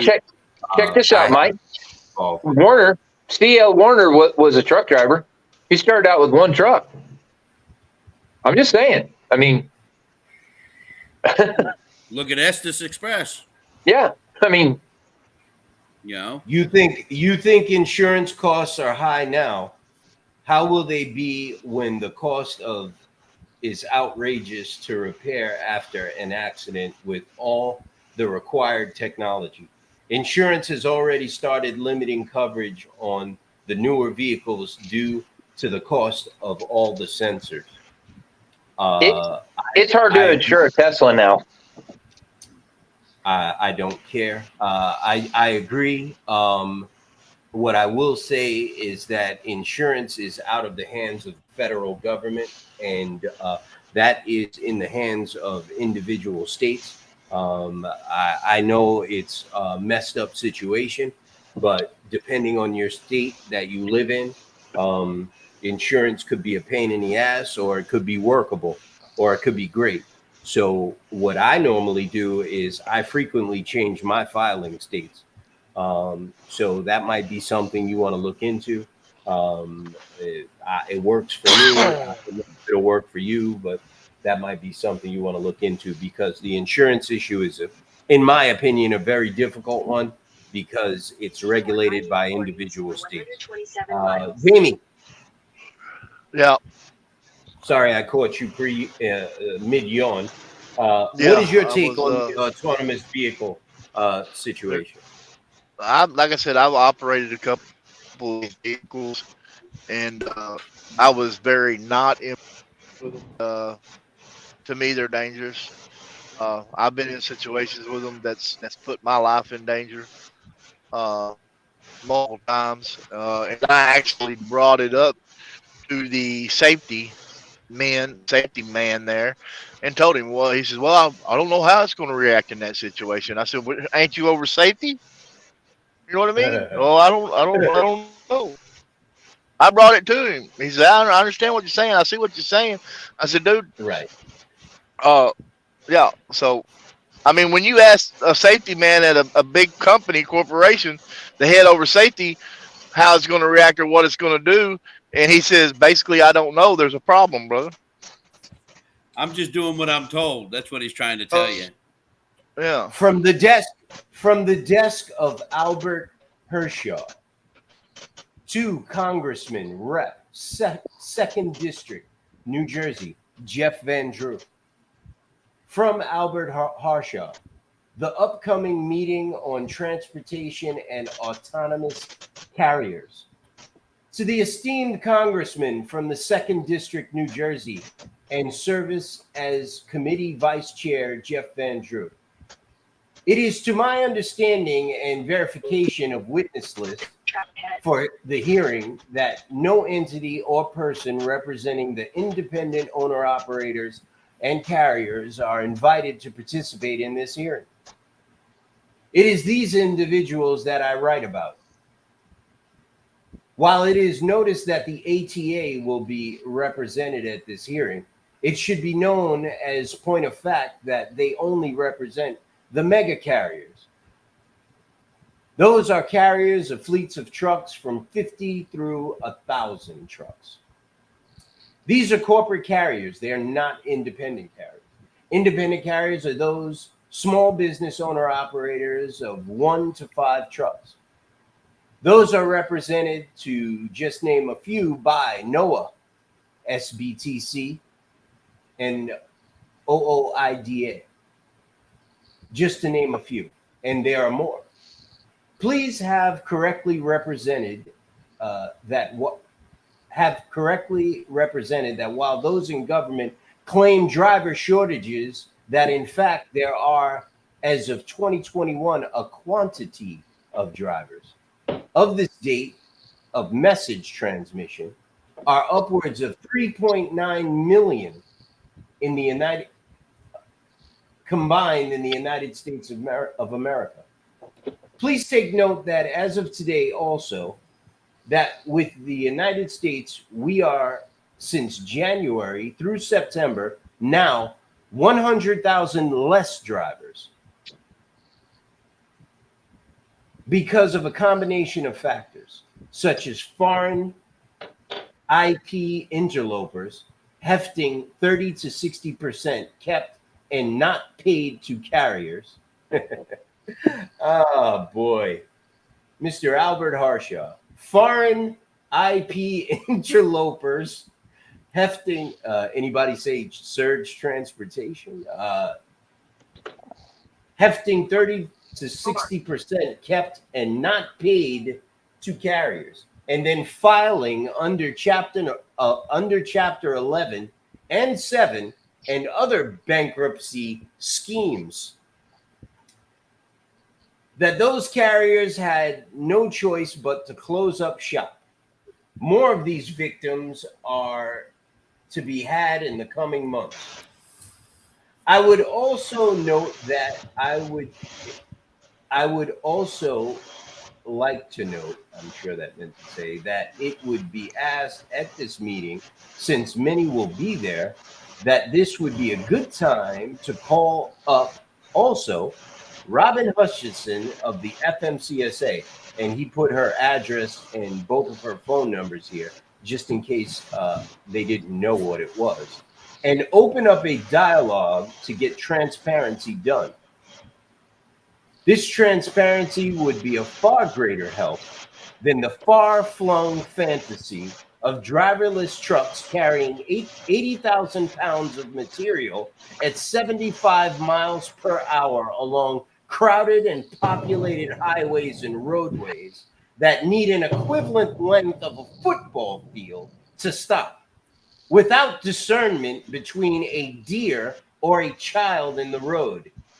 For the record, sir, and as point of fact, enacting actual transparency is neither new nor is it a cost to the taxpayer, as this is already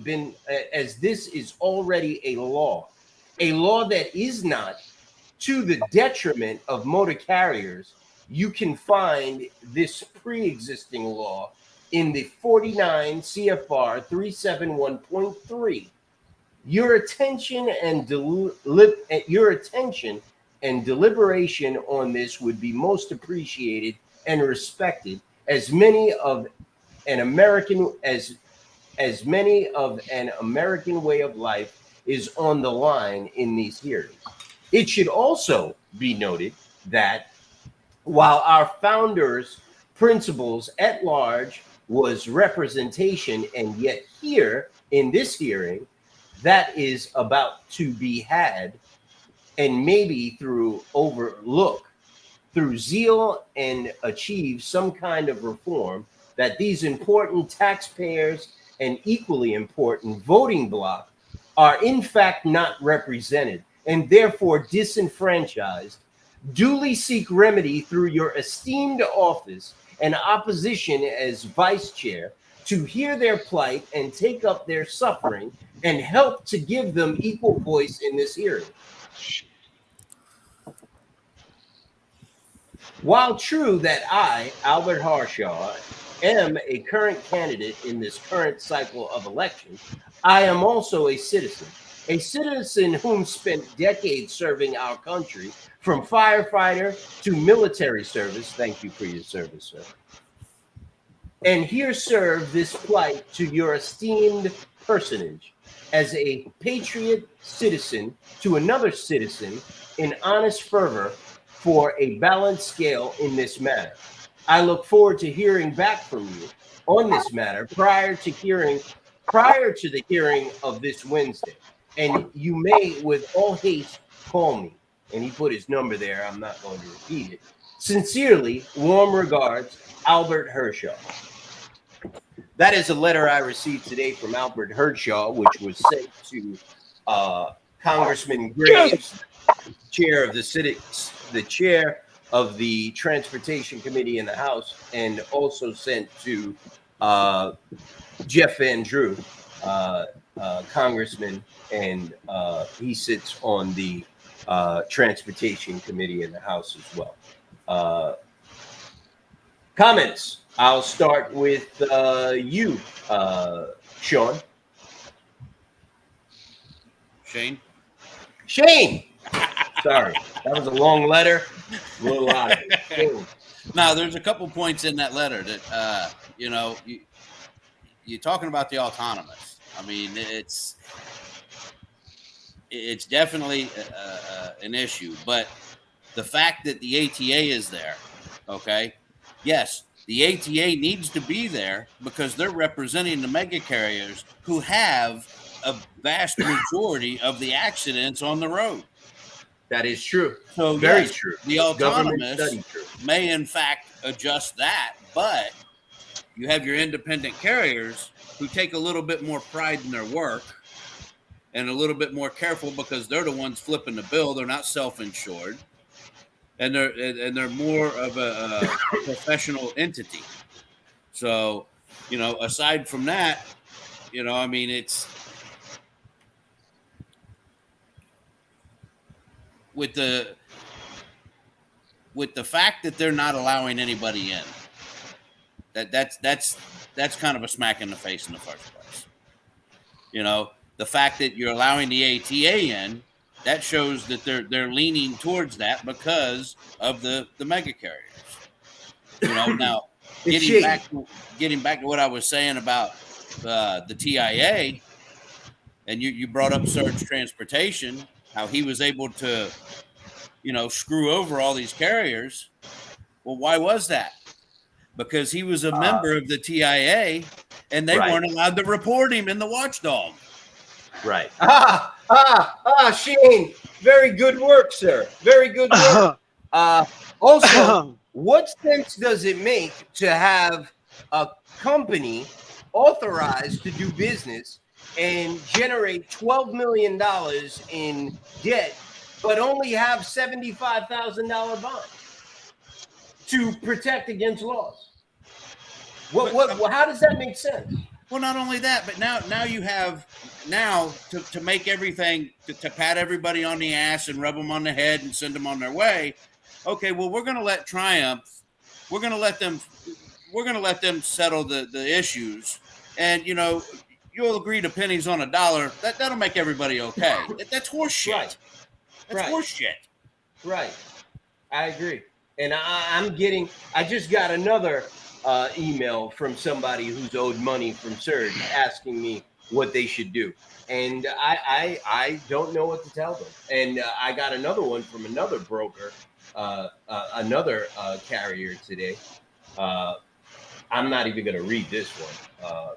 I say sue Triumph. This is just incredible. Triumph took the debt on. They should. You got a broker here. Too. Interglobal. Interglobal Cargo. They just beat this guy out of $4,000. Oh, Interglobal's always been shady. He's sending me an email. I got to look into this for him. Shane, I agree with you 150% on all your points. Mr. Anderson.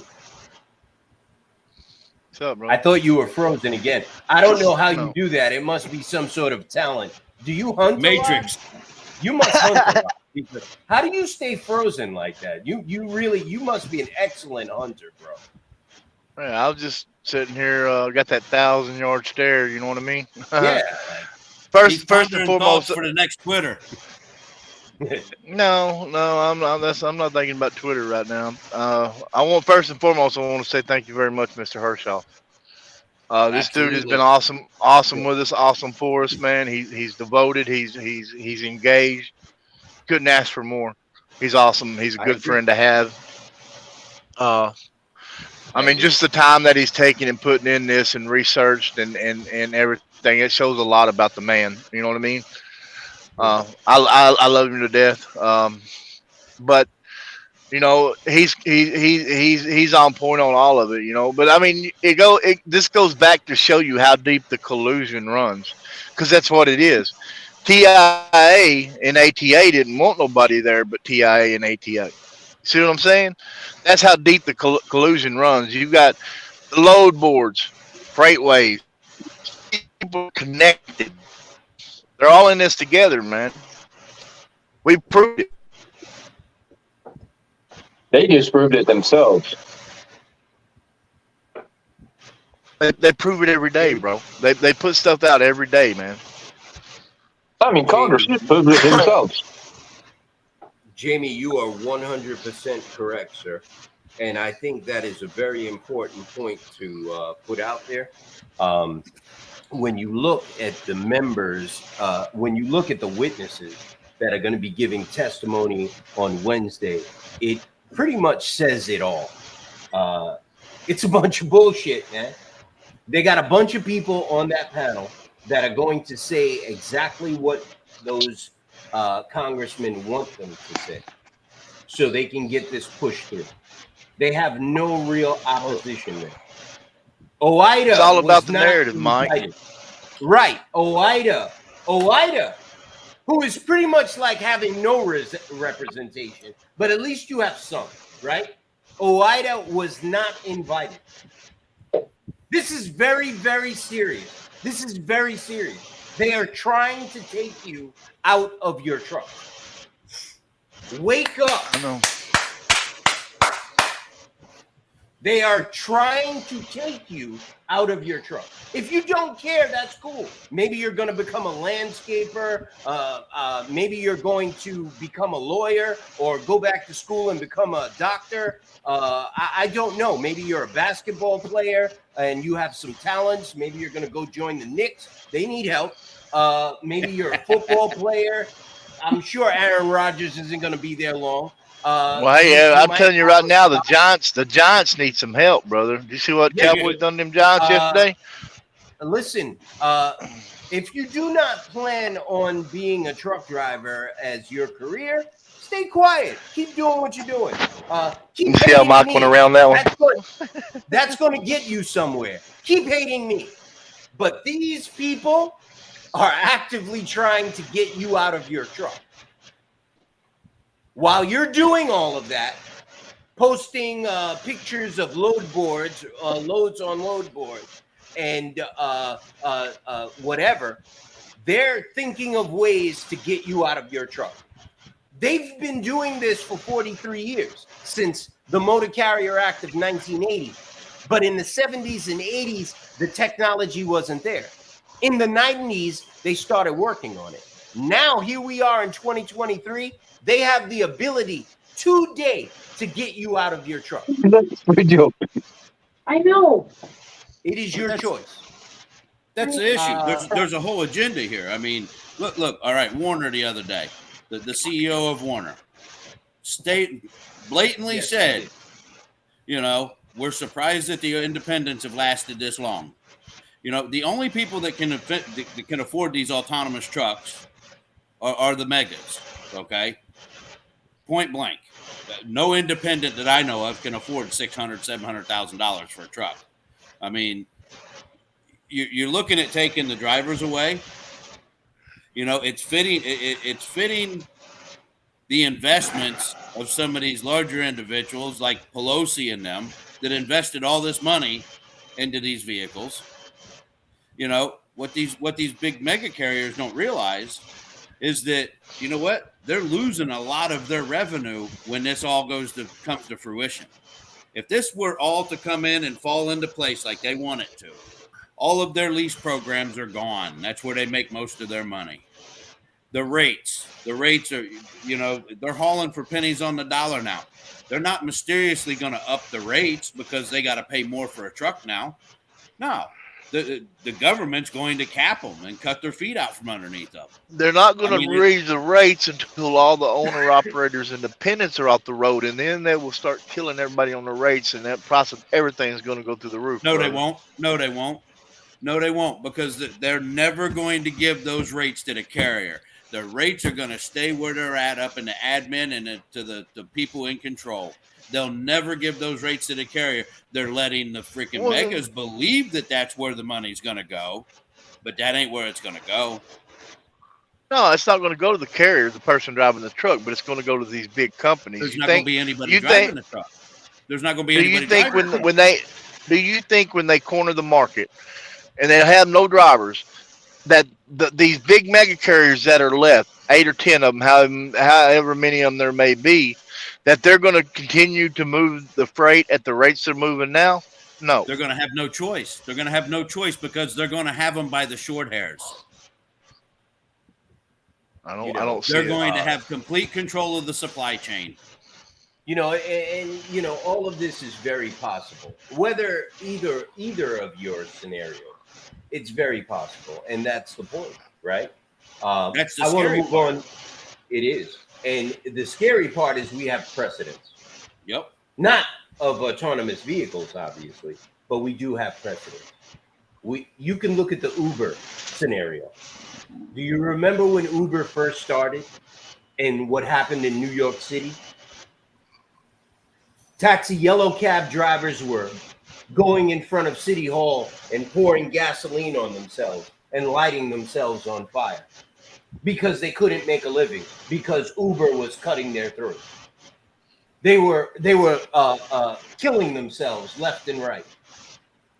Well, A premise that a little bit medallion, a more, yellow. Mike. You have to premise that a little bit more and explain why they were doing that, because there's a medallion that these taxi cabs and these limo drivers have to purchase from the state of New York. That it costs a fortune. Right. But It costs as much as a Uber's house. able to come in and sneak in and avoid all of that Right. and go as independent contractors. And what happened? It blew up in New York's face. Yep. And they had to put all these rules and regulations on Uber to keep so yellow cabs can survive. Right? Yeah, but So if you we look, do have if you look at it now, though, when I first started using Uber and Lyft and all that, because I've used it many times out here to get around in my truck if I needed to work on my truck. I've had Uber and Lyft bring me fuel. One time when I run out of diesel, they went and got a can. I bought the can. They brought me fuel. I paid them, tipped them, all good. Back then, when I first started using the platform, the rides was really cheap, $5, $7. Now you can't get an Uber for $20, $25 in a lot of places. But you got to look too, Jamie. You know, some of the places you're talking about aren't like New York City. New York City has thrived on taxi cabs for decades, man. I mean, that's a whole entity all in itself. I used to drive limos in Manhattan, you know, town car services. Yeah. So I mean, there's a huge difference in there and anywhere else. I mean, you know, you go somewhere like Chicago or something, all right, maybe you have that, but you know, a lot of your rural areas, okay, Uber's great, but they didn't have the effect on things the way that they did in New York City and some of your more metropolitan areas. I feel you. My whole point is, and you're all correct. I want to go to Michael. Michael, let me get your opinion on this issue.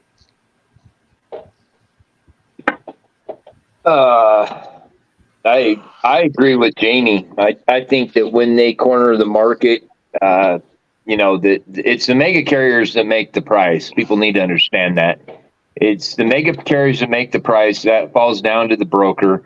Yeah, they're cushioning the pocket of Congress, but the mega carriers, once they corner the market, the rates are going to go through the roof. People that are shipping supplies will either pay for it or they won't. You know, they'll buy their own trucks, or, well, not their own trucks. So you no longer will have drivers. You'll have, you know, they'll have to buy $700,000 trucks to get in the market. You know, I mean, Walmart's in that district, but I mean, you'll run, probably Fred Meyer's, Kmart, everybody else will be out of business because it'll just be the people. Amazon. Yeah, Amazon. Amazon will still be in business because the government will fund them. I mean, they're cushioning their pockets pretty good. But as far as, you know, once they corner the market, they get us out of the market. You know, they don't have any competition. I promise you, the rates are going to go up. The shipper is going to be paying $10 a mile, or they're going to buy their own trucks. That's all there is to it. And they're not going to be $150,000, $200,000 trucks. They're going to be $700,000 to $1 million truck. So it's going to run out the other companies. Are going to squeeze the market completely. And I mean, in the end, I mean, I get where you're coming from, Shane. But the fact of the matter is it's the mega carrier that's setting the rate. It's the brokers that are, you know, manipulating the market. The rate's good. The rate is good. The rate is good with the mega carriers. That's what people don't understand. They're getting good money at the mega carriers. They're making $30 million off our backs every year just by putting the tender rejections down for the brokers to take, because they're making money even when they give the load to the broker, before the broker even gets it. But see, that I have to disagree with you on the rates for the mega carriers. The mega carriers are taking the cheap freight. That's why the cheap freight's moving. I've talked to many of brokers, and these guys that are taking the 92 cent a mile loads, it's the megas. The megas are doing it because the megas are making their money on their lease purchases. They don't need the money. They're making volume on their rates, yes. and they've got all their new hires. Their new hires, they're paying 24 cents a mile to run their freight for them. So therefore, they don't need the big rates like an owner operator, like an independent does. So they are running it for 92 cents a mile, a low, cross country. But Tell me how JB Hunt can call me up and say we can offer you $3 a mile and $1.60 at the minimum with $6 local. Tell me how they can do that if they don't have it. Some of them do, but some of them don't. I mean, you look at That's Warner. JB Hunt. That's the cheapest ass runners out there is JB Hunt. I mean, come on. Here's what I believe, and this is the way I look at life and things, Churchillian way. Churchill says, "Power corrupts. Absolute power corrupts absolutely." You see what I'm saying? Right now, they have power because of the way they run in numbers. But think about them manipulating the rates and driving the rates down. They're willing to do that now because they're trying to push us out. But once they push us out and there's no competition from an owner op or a small carrier, and these shippers can only go to a mega to get their stuff moved, then that absolute power is going to kick in and they're going to go up with the rates, bro. I mean, it's human nature. That's what I'm saying. It doesn't.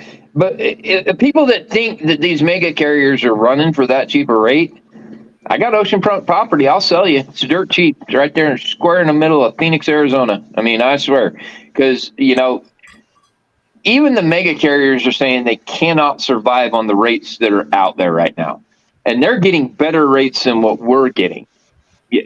Perfect example is go. You don't have to take my word. Go look at. They are getting better, Mike. They are getting better rates, but they're taking them cheap rates as well. They're here's what they do. Here's what they do, brother. Listen to me. Like Christensen Transportation, 500 trucks. I know this for a fact because I talked to everybody there, from lease purchase drivers to company drivers to companies that was hauling their freight, not leased on, under their own MC. Now, so what they would do is they had the Lauren Cook loads. Okay, they had a contract locked up with Lauren Cook. Lauren Cook was the cream of the crop because you had like 4 fans in the back of your truck. It didn't weigh nothing, maybe 3,000 pounds. And then they had also the Nestle Purina. The Nestle Purina was all gross max at 80,000 pounds, 79 to 80,000 pounds on every load. So what they was doing is they would put the Lauren Cook loads on their company trucks, and then all the lease purchase drivers was hauling the Nestle Purina, and that's the way all mega carriers do it. They pick the cream off the crop and put it on their trucks, and then put the rest of the trash out for the load board for us. Owner, yeah, exactly. So that's JB Hunt 360's program. That all of them the same. All of them the same. The JB Hunt 360 program. That's what it is. It's where they put all their shit. Okay? Wasn't that just my point, though? The big carriers are not taking cheap loads. And JB Hunt's power only program, same thing. That's all shit loads, all garbage. I want to put up this comment by Todd Spencer from OOIDA, and you guys tell me what you think about it. I just found it. 1 second here. So Todd Spencer says,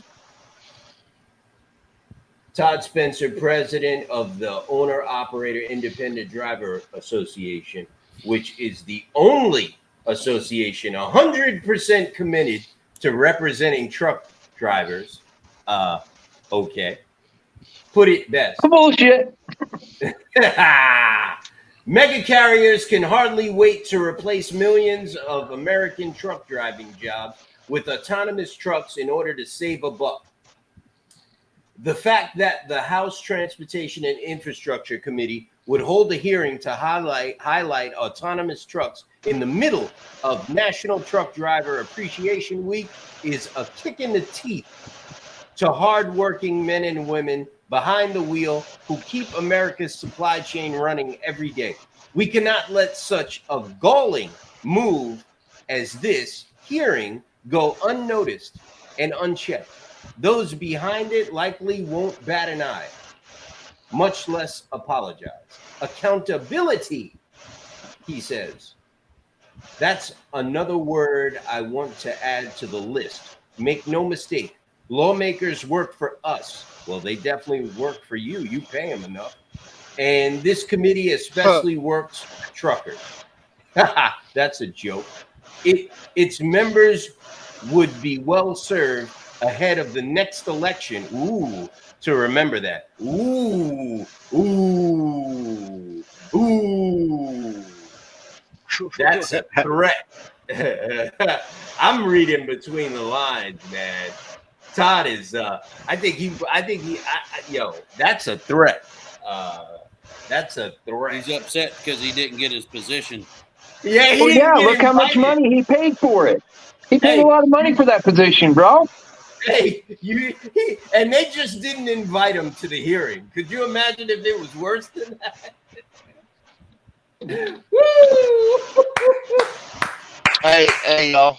Look, I got 6 hours of I got to catch a few hours of sleep. All right, Jamie. Thanks for Okay, coming, brother. brother. We gotta shut it down. All right, see you, Jamie. Keep the rubbery Yeah, things down, the shiny up, bro. All right. Bye. Yo, that's funny, man. That is funny. They just didn't, and they snubbed them. They snubbed them. And After all look that what money he they did. spent, Wouldn't you be pissed if you spent that much money and you didn't even get invited to go play with them? Come on now. It's funny, man. That is hysterical. Let's go to. I already told you, he wants to be the one to say, I screwed the truck drivers.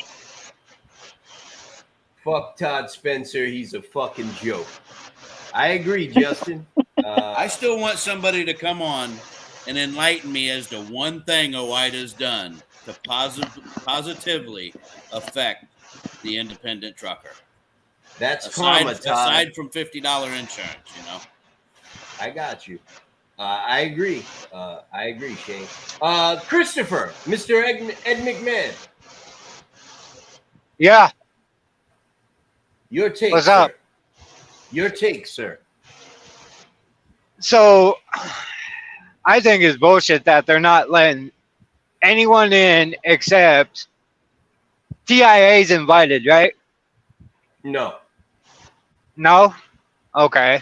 No, sir. Well, so only ATA is going to be in there?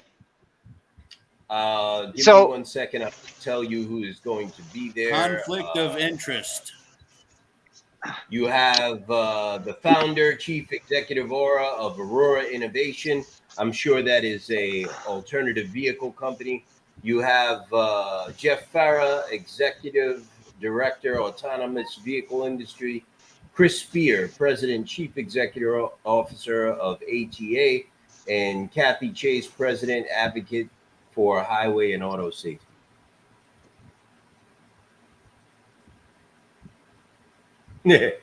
Go ahead, Chris. I thought that was funny too. Chris Go ahead. Egg McMuffin Bennett.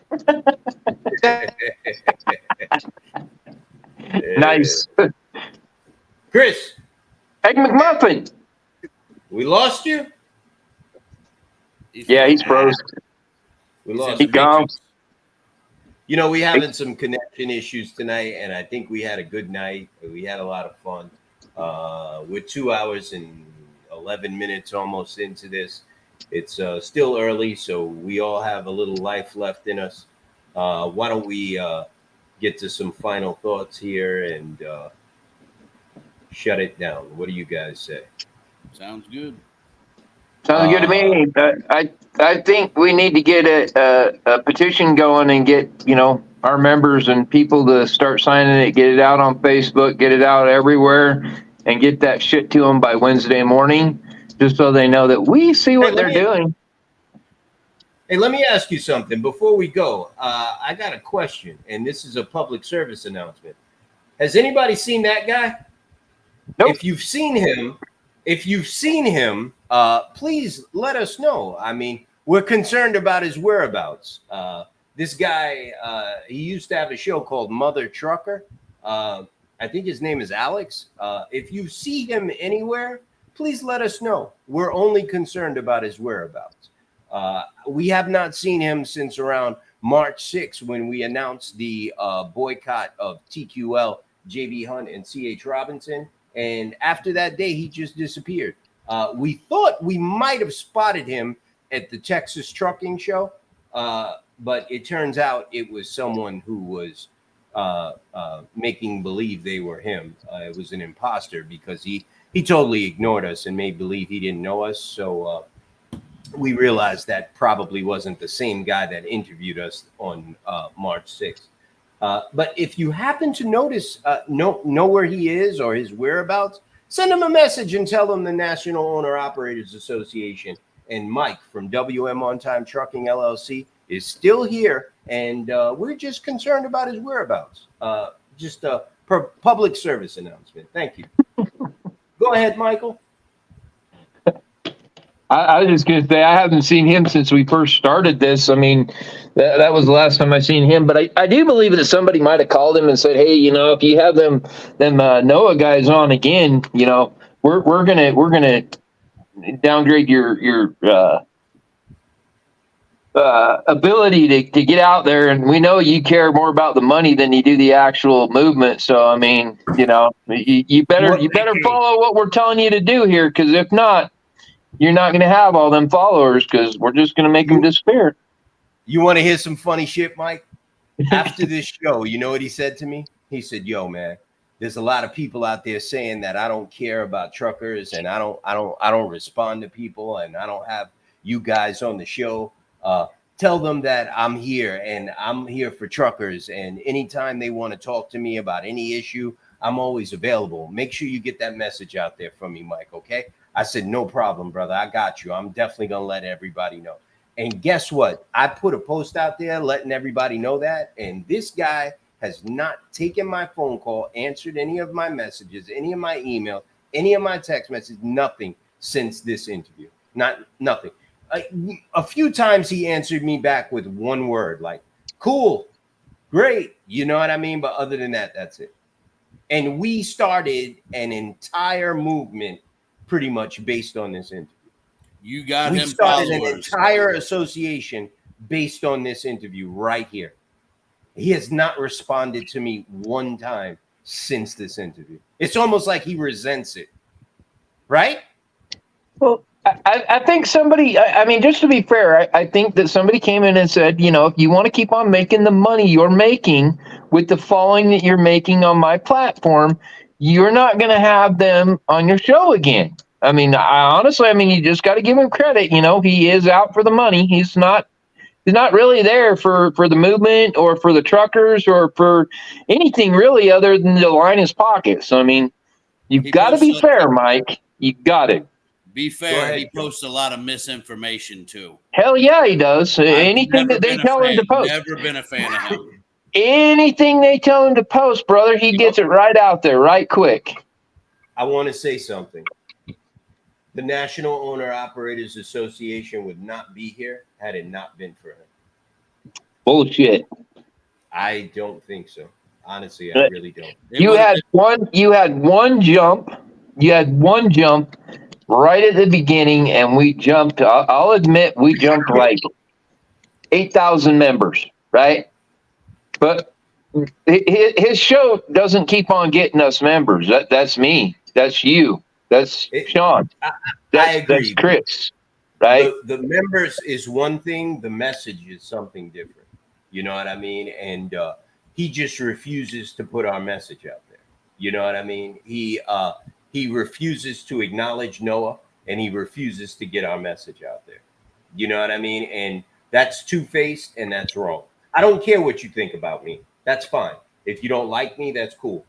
But someone who says that they support the trucking industry and support truckers should be really interested in getting our message of 49 CFR 371.3 out there and all the hard work and money that we are throwing behind that issue. All the hard work and money that we are throwing behind that issue. Sir, I work literally 7 days a week, sometimes 17, 18 hours a day. The 30 departments that we have do the same. Ask this man right here, Sean, how much work he puts in. Ask Jamie how much work. Mike, how much work do you put in? Even Chris, and he's not an official member of the association. Speaking of which, we should make that old boy an official member somewhere. He won't do a follow-up show on us. No. You know what I mean? And it's wrong. In my opinion, it's wrong. Because he's scared you're going to take his following. I am not concerned with followings. No, I understand that. what I you're saying, understand that, and but I am he not is. concerned with followings. But he is. I am concerned with justice. I am concerned with rights. I am concerned with seeing 49 CFR 371.3 enforced. That is what I am concerned with, because I own a trucking company and it benefits me. What I'm curious about, Mike, is why do we keep on getting stuck on numbers and then all of a sudden just boom, all of a sudden 10,000 overnight? I mean, you know, we've been at 39,000 for, God, I don't know, 2.5 months now, bro. I don't know, and truthfully, Michael, with all due respect, I don't care. That's not my concern, and I don't look at that every day. That's not my concern. Well, that's what I'm saying. That's why I'm saying he's not coming on, because they have the power to do that. So that's why he's not allowing us on, because he doesn't want his members to shrink. So whatever. I just think it's blatant, kind of like everything else, like the transportation committee with this hearing on Wednesday. It's blatant. And my question is, when are people going to smarten up and start to realize that they're being played like fools? That's all I'm saying. That's what I want to know. You know what I mean? When are people going to start to realize that they're being played like fools? OOIDA does not support you. OOIDA's BS. Well, the ATA sure in the hell don't. ATA does not support you. The TIA wants to take more and more of your money, more and more of your rights away. And they're getting closer and closer to doing it. On September 25th through the 27th, not even just one day, 25th, 26th, 27th, they're staying in that hotel. They're going to stay there until each and every member of Congress gets in that hotel and hears them say, do not give them transparency. It's rate intrusion. What are you going to do about it? Shut it down. Well, I mean, maybe we should just speed it up. Maybe we shouldn't even be giving them the benefit of the doubt until November. I mean, maybe we should just say, you know what, the hell with it. No transparency. We just shut it down. Go from there. I mean, just shut it down internally, indefinitely until they figure it out. I mean, we're not going to be here anyway if they get the autonomous trucks through. I mean, we're not going to be here anyway if they keep on going with the TIA. So what are people so damn afraid of? Fuck it. Go home. I don't know, bro. I mean, it's either now or it's later. That's it. I don't know, bro. All I know is that's the case, and it is what it is. And I'm not about lying or biting my tongue. I'm gonna say exactly how I feel, and I'm gonna speak the truth, and that's the truth. We're gonna be at the California Trucking Show in October. 1 second here. I'm gonna drop that plug up here. And he was at the Texas Trucking Show, and we saw him there, and he was there the whole time we was there. And he said he was going to interview us, and he ignored us. He played us like chumps. And he kept smiling at us and walking past us. He was interviewing other people, and he totally ignored us. It was very disrespectful. You know what I mean? I was not at the Texas Trucking Show, but I will be at the California Trucking Show, and I hope I see him there, because I'm not Jake. You know what I mean? I am not Jake. I hope I see him there. It ain't gonna be pretty. I'll let him know that right now on air. It ain't gonna be pretty. I don't play that shit, man. If you cool and you support us, support us. Don't be a jack faker, B. I don't come from that place. You know what I mean? We're gonna be at the California Trucking Show October 14th and 15th. at the Ontario Convention Center. We'll be at booth 1532. So if you want to meet us in person, meet me in person. I'm going to be there. And it's going to be cool. I'm going to bring a lot of stuff, free giveaways, hats, t-shirts, stickers for your trucks. I'm going to try to bring as much stuff as I can fit in there. So please stop by if you're in the area. You can find out the information. The tickets are free. I know Tim already got his tickets. The tickets are free. CaliforniaTruckingShow.com, October 14th and 15th. There's going to be a lot of people from NOAA there. Dan is going to be there from the insurance division. Raphael is going to be there from the broker division. Chris Bennick is going to be there. Michael ADD, the loose screw from the recruiting division is going to be there. I don't know who else is going to be there, but there's going to be a lot of us there this time. So please stop by. We'd love to meet you in person, take some pictures, and all of that. So let me get to some. Bro, you a troublemaker. I'm gonna leave Alex alone because I know he has his fans, and they're gonna be.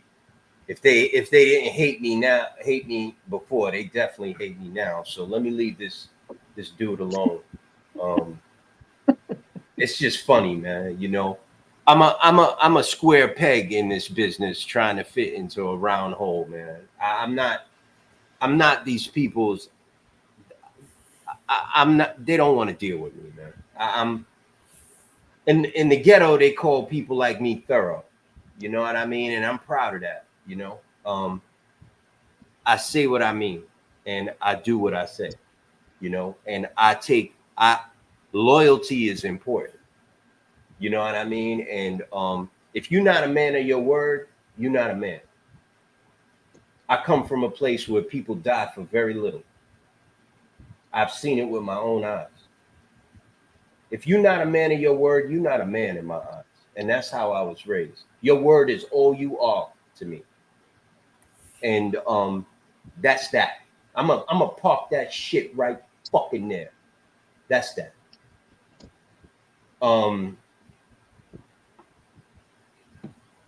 Somebody said, don't buy mother trucker swag. I mean, I wouldn't wear that shit. But you know, it's on you. If that's the way he get down, I wouldn't support a jack faker. You know what I mean? But you know, that's your choice. You know, trucking industry is weird. You know what I mean? Some people might just feel like, yeah, it's cool. Don't support truckers. You know what I mean? You still great. You know, that's on you. Blake Alvarez Force says, never fell into his bullshit. And he always said he is a sellout. Look, you know, he's a funny guy. He reports news.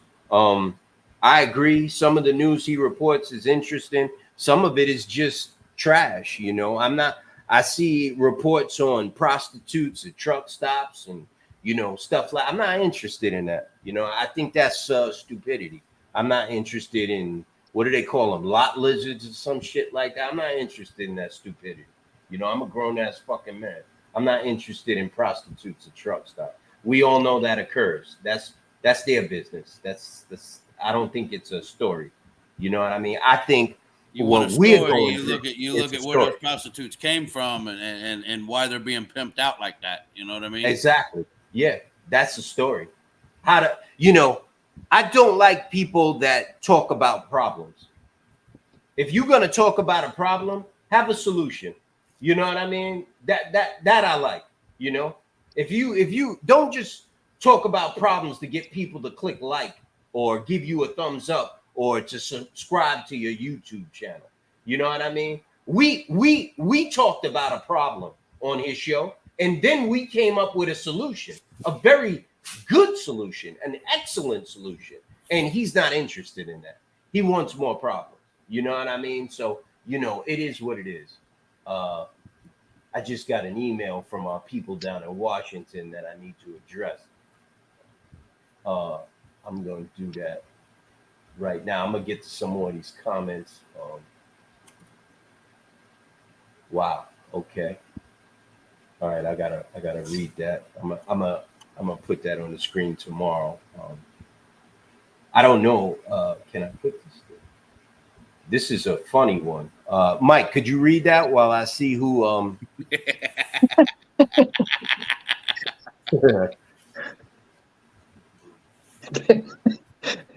That's from Mr. Stone. I love that name, Mr. Stone.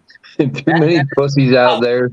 We need Right. alpha males to stand the fuck up and stop bullshitting. Well, I mean, that's pretty much putting it blunt. I mean, that's about as far as you can put it. Can I tell you something? I know I'm gonna make a lot of people mad out there, but I fucking love Texas. Can I just say it? Can I just put that out there? I fucking love Texas. It's like I remember when I was on Wall Street and we used to joke around and say Texas. Texas is not a state; it's a country. I understand what they meant now because I fucking love Texas, yo. I think if I move there, I will never leave, except for the heat. I think I love Texas, man. The heat and the The dust. people in Texas are my kind of people. They just don't give a shit. You know what I mean? I just love it. Let's see. What do we got here? We got a couple more. I will be there in California Trucking Show 2024. That's Ali. Isn't it? Ah, that's Ali. Yeah.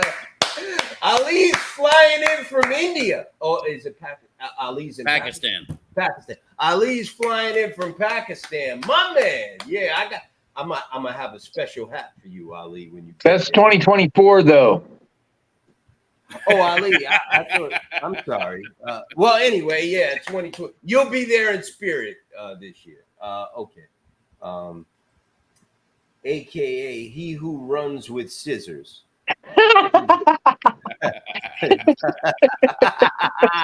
Yeah, he who runs with scissors. All right, Justin, that was a good one. It's too long of a nickname, though. You got to shorten it. That's the name Matt gave me. Yeah. He who runs with scissors. Go ahead. Us Cowboys shoot it straight, bro. I love it. I love it. You got to. You have to.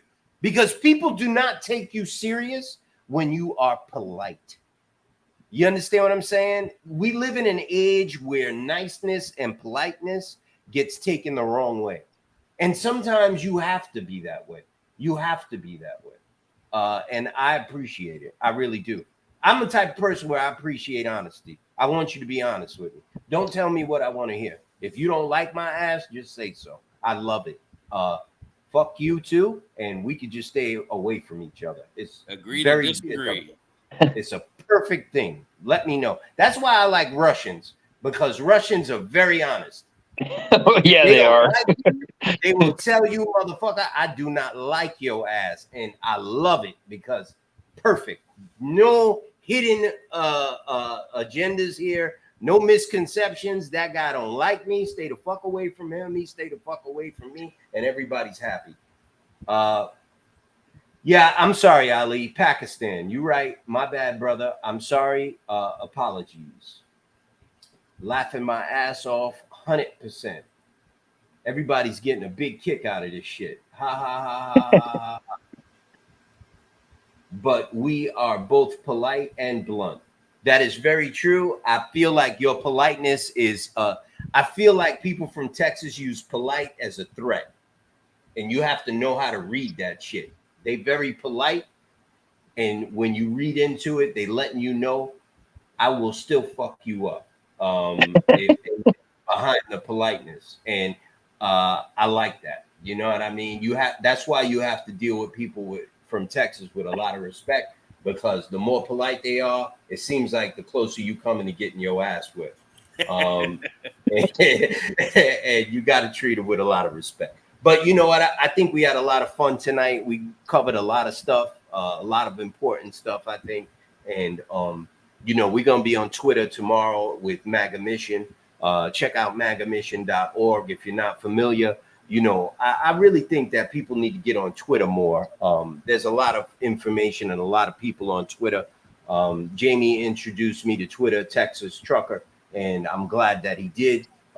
There's a lot of things happening on Twitter. Don't stay on Facebook. Facebook is cool, but it's really going down on Twitter. So if you're not on Twitter, try to get on Twitter.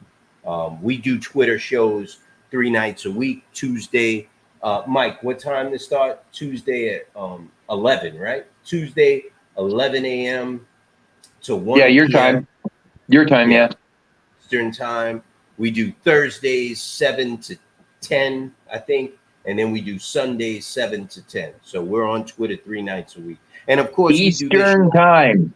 Eastern time, people. Yes, Eastern time, and thank you. And we do this show pretty much every night. Next comment here. My wife says that's not a Texas thing; it's a Southern thing. Thank you for clarifying. You definitely right. I'm from the South, believe it or not. I'm from North Carolina, but I was not raised there. So North Kakalaki. yeah. So you're definitely right. Everybody down south is very polite until you hit Florida for some reason. Y'all motherfuckers are just miserable down there. But, it's like the politeness go out the fucking door as soon as you get out of Georgia and shit. You know what I mean? You ever been to Savannah? You ever been to Savannah? Yeah. I mean, stayed, not fucking delivered a load and left. I'm talking about like hung out in Savannah. No. I think Savannah, these are the most polite, nicest, welcoming people I've ever met in my life in Savannah, Georgia. Savannah, Georgia is very beautiful, very historic. I haven't been down there in a very long time, so I know that I know if it's anything like anything else, it changed a lot, but Savannah, they're very polite down there. We're looking to go down to Helen, I think it is. Helen, Georgia.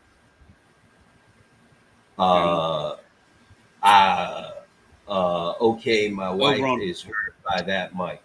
I don't know what exactly I said that pissed her off, but tell her I apologize because I don't want to get punched in my face by some really mad Texas lady at the California truck. Southern lady. Yeah, Southern lady. She'll whoop your ass now. If I get my lights knocked the fuck out at the California truck show by an angry Southern woman, I'll know that's your wife, Justin. So let me apologize now. Wow, I'm really confused now. Okay, now I know why she's pissed. She's from Florida. I think we should shut the show down before I end up having the whole country fucking hate me. Good job, Mike. You pissed off a Floridan. I pissed off a whole state. F them. Hey, y'all got shit loads in Florida, so it is what it is, man. Oh God, tell me about it. I can piss my dog off. What? Oh, There you go. Mike, What? Mike, the pet rat show is tomorrow. My pet rat had to go out and go to the bathroom, but he gets pissed off every time I pick him up. He don't like your ass. That's why. No, he thinks I'm going to take him on the truck. I used to have him on the truck all the time, but there was some shit that was, well, it was an inverter, but it was sitting in my closet, and it fell out, and it, like, hit him and knocked him underneath the bunk, and he got all pissed off, and he got back up on the bunk, and now he don't want to go on the truck no more. Well, she says that's because all the Yankees moved their businesses to Florida. You are definitely right. They do run to Florida. They found a stopping point in North Carolina lately, brother. They shut the doors. They shut the immigration doors in Georgia. North Carolina, man. I mean, it's bad. Yo, I think all of Brooklyn now lives in Atlanta. So I'm glad. I'm glad you took them in. Thank you very much, Atlanta. Keep them motherfuckers down there because we do not want them back. I'm alive.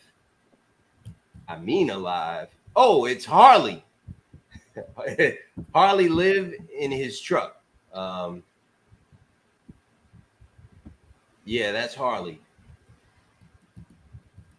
It's good to see you, brother. Great to hear from you. Hope everything is good.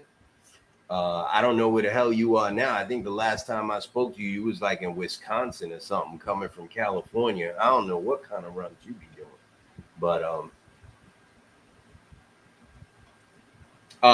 Justin, tell your wife I'm just joking. People in California, in Florida are great. Now you are getting your ass whooped. I know, I'm gonna be very honest with you. I used to own a big piece of property in Central Florida, and I love that place. And unfortunately, I had to sell it for personal reasons. But that area, Central Florida, it was great. You know, I've had some issues in Florida, but I just joking around. Florida is cool. No problems with it. Except unless you're trying to get a load out of Florida, then Florida is a shithole. So I don't. Louisiana, that's. I love Louisiana. You know, I got a lot of people down in Louisiana. I love people from Louisiana. I used to do a lot of business in Louisiana. I believe Louisiana is a little rough on truckers, especially truckers with, you know, criminal histories.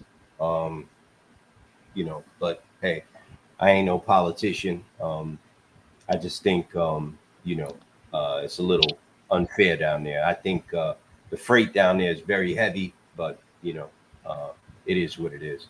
I got a lot of people down in Louisiana, and I hope they watching this because, you know, what's up, and hold your head. Everything it's gonna get better. Just hang in there. She said, no, they're not. Okay, you either hate me or you either with me or you against me. You're gonna have to make up your mind. I get out of Florida every chance. That's Harley. Look, Florida is what it is. It ain't known for its freight. It's a vacation town, and you know, it's known for Produce. Produce is the only thing down there. Destin, Florida is really nice. I go down there for my anniversary every year. I go down there, and they got some of the nicest beaches and some of the, you know, cleanest water I've ever seen. Florida is the only people I refuse to lease onto my authority. I will not lease anyone from Florida onto my authority. If you call me and you based in Florida, my answer is I'm sorry, I can't help you. I will not even waste my time leasing anybody onto my authority from Florida. It's a nightmare, and it does not work. And I don't even bother. For no amount of money, I don't even bother. 100% Destin is the shit. I will check that out. Appalosis, Louisiana. Listen, Louisiana as a state is all right. It's cool. I love Louisiana. Some of the coolest people I know is from Louisiana, and damn, they just cool. They tell it how you it know, is. Texas, Louisiana, you know, those areas. These people are just cool. You know what I mean? Like these are people I want to go to war with. You know, I love these people. They what you call ride or die. You understand? Like, and in life, that's what it's all about. You know what I mean? And when you have people like that in your corner, you could accomplish anything. You could accomplish it as a unit. You know what I mean? And they just real people. You know what I mean? And you know, I'm gonna leave that like that. Not sure where I live in Florida. I don't know who. Oh, Harley said that. I think I think Harley sleep driving or that is a typo, but not sure where I live. Oh, he's answering a question. I'm sure he's answering a question. I don't know which question, but I'm sure he's answering a question. You know, we had a great show tonight. I'm gonna give the floor to you, Mike, first. Any final thoughts? Let's. Okay, he's still answering questions. He said, "Was Okeechobee?" Okay, Mike, you have the floor. Well, you're not quite at 3 hours, so I mean, we're not done yet. So I mean, I appreciate you being here and all, but we're not done. I gotta feed my dogs and walk them. You can't let your fans down, Mike. Come on. All right, bro. We just appreciate you, taking some time out of your day or night as it is right now. What, No, 10:45 at night? I mean, tomorrow's another day, man. Like, Yeah. It's only Monday, I think, right? Ain't today Monday? I don't fucking know. All the days are the same to me. I wake up tired, go to sleep fucking tired. I don't remember what fucking day it is. My kids got to tell me, yes, Dad, it's fucking Saturday. we got to get you down for a nap. You're starting to get a little ornery there, bud. You called me the other day and woke me the fuck up from my nap. You were like, oh, shit, you sleeping? Yeah, motherfucker, I'm taking a nap. I don't got the stamina no more. I got to take a goddamn nap. I need a power nap in the middle of the day. But you noticed I hung up right away. I was like, enjoy your nap, bro. We'll talk to you later. Mike be calling me up. I'll be sleeping. He'd be like, yo, we got it. Mike, come into this Twitter space. They're talking about, I'm like, no, Mike, leave me the fuck alone. I'm taking a nap, man. I can't go to no Twitter space. Sure, Shane, the floor is yours, sir. Awesome show. I mean, with everything going on this month with transparency, all I can say is everybody get out there, start emailing and start sending letters, man. Start blowing them up. I mean, it's got to let them know that we're out there and we mean business. So. Absolutely, man. Shane, thank you. That's, you exactly right, man. It don't hurt. Like, it takes 2 seconds to write an email or a letter, that Blake Alvarez Foss already pre-written for you. Just click on it and sign your name and send it in. I write one for each topic. I copy and paste it, and I just keep blasting them. I mean, I hit Schumer the other day with 4. Oh, jeez.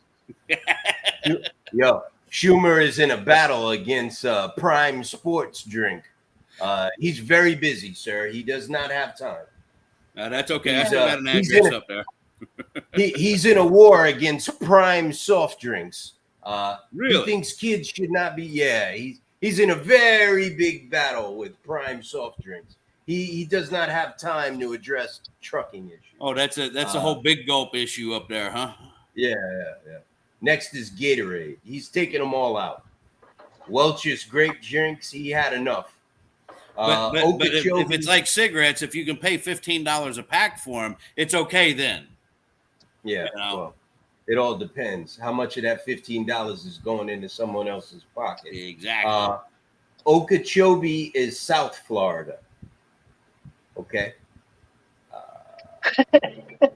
We're having a conversation we don't even understand. I'll write one email. There you go. CC to all. You can. Why not? Of course you can. People do it all the time. That's a smart idea. You can do that. Absolutely. Never got word back from Cornyn, and he's out of the office every time I call. Okay, you can ask for his staffer that handles transportation issues, or you can ask for his liaison to the FMCSA or the DOT, and they will give you that individual's email address, or they'll put you through to him, or you could ask that he call you back. That's what you can do if you are having issues getting in touch with your congressman or senator. These people have staffers that handle their business, and 9 times out of 10, you probably won't get them, but you can get one of their staffers. It looks like we have an intruder, an interloper, another one of Mike's furry rats. Which one is this, Mike? He looked like he about to tear your face off, son. This is Gizmo. This is my dog. This is my dog, and this is his attitude. His name is It's- Gizmo. Yeah, it's because his mom just left the room, and he's like, "Put me down. I'm going to get my mom. I don't want you no more. Put me down. I'm not going on the truck." You're throwing an Mike, inverter on my head. Yeah, drop an inverter on his fucking head. Mike, your dog needs an attitude adjustment, son. That is just my opinion. I don't like the way he looked at you right now. Okay, I will try that. Absolutely. You good? Getting a congressman or a senator on the line is not easy. It's very hard. Many times I have these Zoom meetings scheduled and they don't show up. I get staffers or someone very close to them sometimes, but they get the message and I get word that they get the message and we have open communications back and forth. The whole point is to get them knowing who you are and to get your name in their heads and your issue heard. And, don't give up just because you don't get the senator himself or herself or the congressman on the line. That does not mean you can't get a message to their staffers because it is their staffers' job to get them their messages, and they do get them to them. The staffers do their jobs. So don't give up. I'll tell you, the other day when Tillis's office called, they're supposed to be opening up some new committee for transportation in North Carolina, and I put it out there right on the. Listen, hey, I'm game. Let me know. Yo, I hear you, Shane. You remember that movie? What was the name of that movie with that news reporter? What was the name of that movie with that guy from Saturday Night Live? The news reporter. Shit. He had that little dog, and the dog. He threw. I think he threw like a drink or something in that guy's Jack Black's motorcycle. Anchorman. He threw like, and then Jack Black got out. They stopped, and Jack Black got off his bike. And he took his dog and he kicked him into the ocean.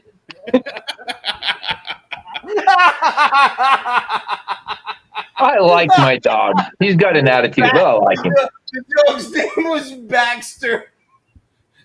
Gizmo, come here.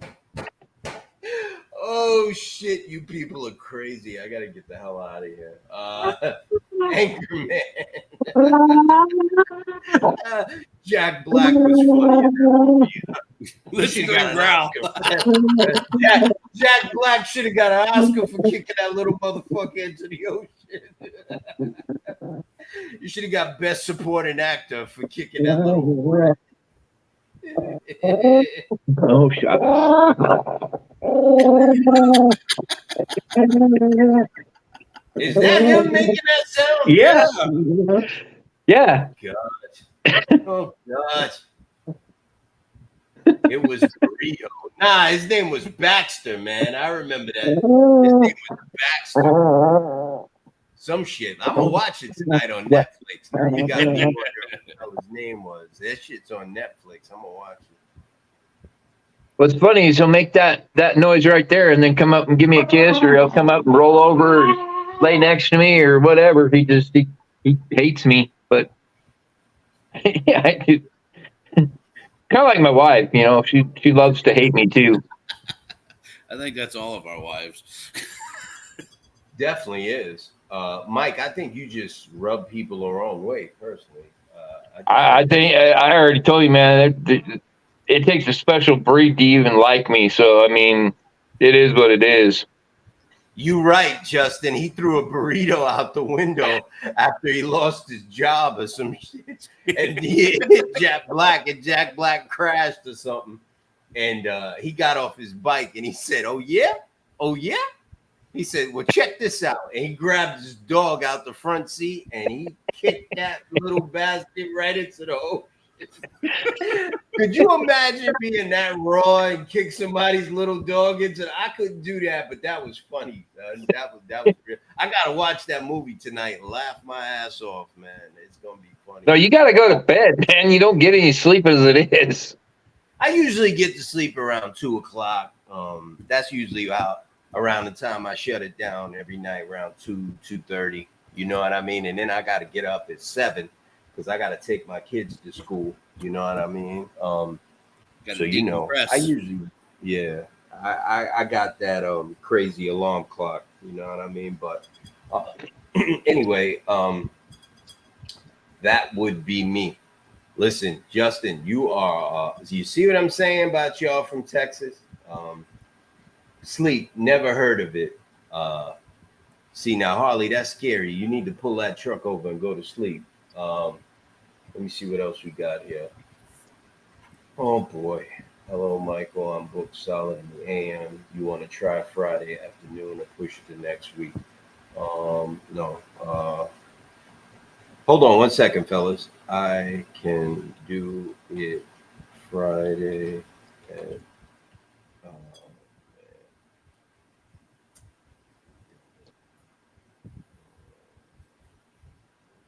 got an appointment Friday. Okay. Monday will be 7 minutes and 15 seconds. He can shut it down. Oh boy. You doing that on purpose. Already did 51 minutes ago. I feel you, man. You definitely a road dog, man. You getting it in. We got to have you on the show one day. Harley Kelchner has never been on the show, right? I don't. Give him the remember. link. Yeah, I didn't put the link in tonight in the Facebook group. I forgot. But I'll do it next time we get Harley on the show. I want to try to have Jessica Dotson from the NOAA Fuel Card program on the show too. I'm going to try to get her on tomorrow night if I can. And maybe we'll try to get Albert Harshaw on again. Well, not tomorrow because we got Twitter. You should just start having just random people. I mean, just our members come in, you know? I mean, bounce in and say hi. I put the link in there. You know, people are always welcome to come on. That's why it's here. So Harley's rolling 2,337 miles a week down to the last mile. You forgot to throw that eighth of a mile in there. 2,337 miles a week. How you get 2,337 miles a week and never come to 2,750 or 2350 or 2325? How you get 2337? This week. 2 more days to go. I feel you, man. Any final words? Oh Jesus, I don't use my oh man, dudes is funny. Don't tell that to the DOT, brother. You know they be watching this, right? I know Todd Spencer be reading my tweets and watching these videos and pissed, yo, for real. I know he be hot. Yeah, man. So So whatever happened with your load right the other day, or right load? What I get. Why you bringing that up, Shane? That a boy. I thought you were supposed to include me on a phone call. Harley said, I run what I get. Justin said, that a boy. See, that's brotherhood. Brakes last longer if you don't use them. That is true. Hey, you definitely preaching there. That is true. Don't use them. Yeah, hell no. Especially when you're coming up to the scale house. Don't use them. Just keep going. Listen, you know, Shane, Just say no. it was not, look, I wanted the relationship to be good. I requested, when I was told that he was available to do the show, that I was on, I was like, yeah, absolutely. I'd love to talk to him. I get Green at Scale House. And when he came on the show, I never met him before. I didn't know anything about him. From my understanding, he's a very well-known individual in this industry. He's been here for a little while. I never heard of him. Me either. Yeah, I never met him. I didn't know him. And when he came on the show, he was talking a lot about his platform, and I asked him a question in the beginning. I watched I it. said, "Yeah, you saw," and I think I caught him off guard, like he wasn't prepared for that question. He got very defensive. Right, and I didn't want to ruin the show. It was not my show, so I shut up. I let him talk. You saw how long he talked. I didn't say a word. He talked like 45 minutes. The show is only an hour. These guys have a hard stop. Like, they do 1 hour show. 1 hour comes, the fucking cameras go off. That's it. You know what I mean? They don't do Peace what I out. do. Click. They don't let the show go on for 3 hours. You know what I mean? But we was coming towards the end of the show, and I just blew up. Because it was like everybody was listening to him talk for 45 minutes. And I felt like he wasn't being truthful. Well, you only asked him one question. Do you have any shippers? I mean, and he said what? He kept talking in circles. Yeah. No. I got 3,000 shippers, but I can't use them yet because I need carriers. But you know what? I don't want to work with your 40,000 carriers because I need my shippers first. I mean, and he was very. And Shane, you saw he was being very belligerent. Like, he was calling owner operators knuckleheads and all this other shit. And I was getting pissed. Like, I didn't like the way he was referring to truck driver. That shit was bothering me. Like, that's the problem we have with brokers. You know what I mean? Like, yo, ain't nobody over here no knucklehead. RJ. What's up, RJ? Well, that's the thing. That's what got me. That's what kind of rubbed me the wrong way was he's trying to. His platform is up here and on paper, it's a good premise. But the problem is, and everybody that I've discussed, I've talked to that has a platform like that, they lose sight at the very end. Okay, they don't know how to put the shippers and the carriers together. And I mean, it just there's a disconnect there somewhere. And I mean, he kept saying, "Oh, I've got 3,000 shippers, but I need carriers." Well, you need to get your shippers first or your carriers first. But sitting here saying I got 3,000 shippers but no carriers, that ain't doing a damn thing for you. You got to put something in there first, And I agree, man. Exactly, Shane. And I didn't mean to get huffy with the guy. I don't think he did. I think he jumped on the Mike, just send him your RMIS with all how many carriers that you have, and he can go from there. Now he's got carriers. He needs to get some loads for us. I mean, it's easy. Nah, and I'm gonna tell you the rest of the story. That's why Shane brought it up.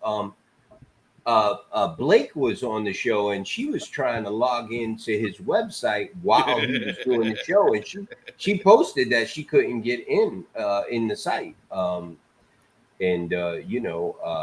don't think they addressed her question because people were asking questions, but he did call me later on after the show. He called me that night. I was walking my dogs, and he called me that night, and I was kind of burnt out. I was tired, and I told him, I'll call you back in the morning, and he called me early the next morning, and we were talking, and I apologized for barking on him on the show, and he was like, nah, that's all right. He was like, I like spirited debates, and you're passionate and blah, blah, blah. And, and he was like, look, and he proceeded to try to explain his platform again and what the deal was with the shippers. And look, the truth of the matter is he's a nice guy, but he's a salesman. Yep. You understand what I'm saying? Like, I mean, it's difficult to explain, you know. I know when I'm being sold, you know what I mean? Like, if you got what you got, just give me what you got, you know. Don't give me excuses. And Don't I'm blow not the smoke one up my skirt and call it sunshine. yeah, like I'm not the one making this hard for you, brother. Just stop calling me. You know what I mean? I know what you want. You know, you want this 40,000 man group, you know, to sign up to your platform, you know, but I'm not going to allow that to happen unless you actually got what you say you got. It's real simple. My question is, how does he have 3,000 shippers if he has no ability to move any of their freight yet? That's a very good question. Look, I don't want to blow the man up, but the truth of the matter is he does not have 3,000 shippers. He's got. And now look, I spoke to another platform like that, and I got him on the phone, and I asked him, I said, you know, and that platform charged. I ain't gonna throw names, but that platform charged a subscription fee, and I said, okay. I said, well, what do you got available? You know, I was calling him as a dispatcher, asking if they even work with dispatchers, and he goes, well, right now we got a lot of LTL freight, and I said, really? I said, have you ever, thought about just putting it out there as LTL freight? Well, no, we ain't done that yet. I said, okay, well, what do you got for full truckload freight? Well, we have one down in Texas. We have one in Maryland. And I says, well, where do those loads go? Oh, well, the Texas loads go up to Illinois. I said, do you got anything coming out of Illinois? No. I says, well, have you tried to sell it to any shippers up there? Well, no, we let the shippers come to us. Well, that right there is your weak link. That right there is that's where your computer and business mentality did not correspond with the trucking mentality. And that's going to be your weak link. Wait a minute. I've been doing this all wrong. I don't have to call them. They're going to call me? Yeah, exactly. Holy shit, bro. I'm just going to wait for that fucking phone to ring, bro. And I told the guy with the LTL, I said, why don't you look into, I said, Selectus charges so much for their load boards for the box trucks. I said, why don't you start reaching out to some of these people? Oh, well, we don't do that. And I'm like, you have a product, you're trying to sell it, but you ain't going to sell it to nobody. Is there something wrong with me here? Because if I got something to sell, I'm going to be out there horning it on every corner that's out there, buddy. And I'm going to be selling it to everybody. Honestly, Shane, I was literally going to refer to the guy that was begging for change on a freaking flying a sign on the corner. Exactly. I mean, hey, at least he's holy shit. Especially if it's what you say it is, right, Shane? If you have a product that is exactly what you say it is, Mike, honest to God, Mike, these things are good platforms. They're a good idea on paper. That's what I told them on the show.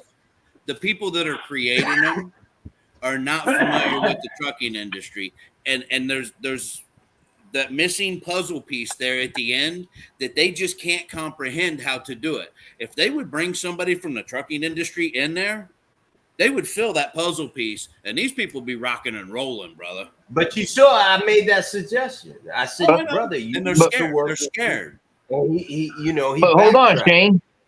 Shane, you're not allowed. You're a dispatcher. You're not allowed. I know everybody says I'm not allowed. Listen, that don't keep me down. No, he did. He said there's no dispatchers allowed on his platform. What the hell kind of platform are you going to have?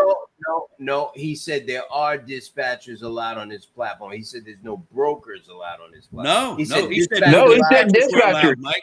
He said no dispatchers are allowed if they get permission from the carriers that they represent. Then he. I did not hear that part. All I heard was no dispatchers. He will allow dispatchers if they get permission from the carriers or owner operators that they represent. He will allow dispatchers on his platform. Yeah, but Mike, did you hear what he said? Did you hear when he said, if they mess up one time, they're out? It was like. He was just so like fucking Hitler. arrogant, you know. And I was like, wow, like I told you what I compared him to. yeah, like, are you serious? Like, as if you got the magic bullet, like you got the special sauce for real? You how many didn't I ask you how many shippers you got at the beginning of this interview? I think we were 2 minutes in it, and I asked him that, and he said none. You know what I mean? Like, And then all of a sudden it was 3,000. yeah, like you gonna throw him out of what? You know, and you know, my whole point is, Shane, that whole thing was like not even worth talking about. You know what I mean? Like, these people are a dime a dozen, and you know, they basically just salesmen. And I'm not saying nothing against the man. You know, maybe he does have a product that's great. You know, and I hope he does. You know what I mean? But you know, now that you bring it up, he was supposed to call me today, and he didn't. You know, I he said he honestly was think that these people said he was going to call me today because he had something to launch. These people are too full of themselves to actually see where that missing puzzle piece is. But hey, problem. He spent $87 developing it. He told us so. Oh, You watched that too? Yeah. God damn. Yeah. Because I told them, I said, I know companies that have spent, you know, 10, 12, 18 million in this producing the same product that you have, you know, and they don't have the shippers, you know. So I said I hope you got I hope you invested a lot into your platform, because you know, I know people that invested a lot more than a lot, and they don't have it. So, but he you was know, like, he said he invested $87 into his platform. I looked at it, and I could see why.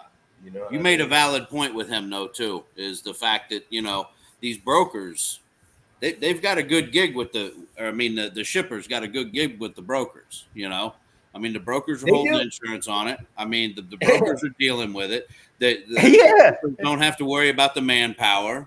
So, I mean, Shane, you know, that's what they're not factoring into this. You know what I mean? That's why companies like Lane Axis and this guy's company, it's not going to happen. They think it's going to happen, and that's why I call it nothing more than a sexy story.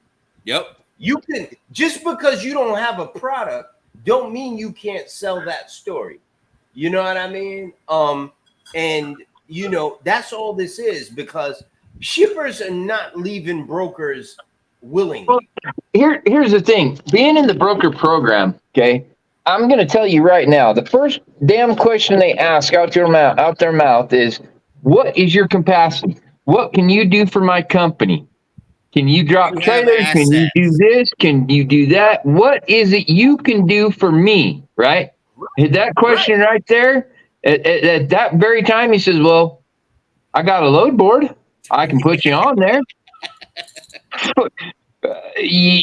But you're not going to actually move the load. You're just going to throw me on a damn load board. They're done. I mean, you have assets. You know, yeah. What assets do you have? I don't. I have to put it on a load board and wait for somebody to call me.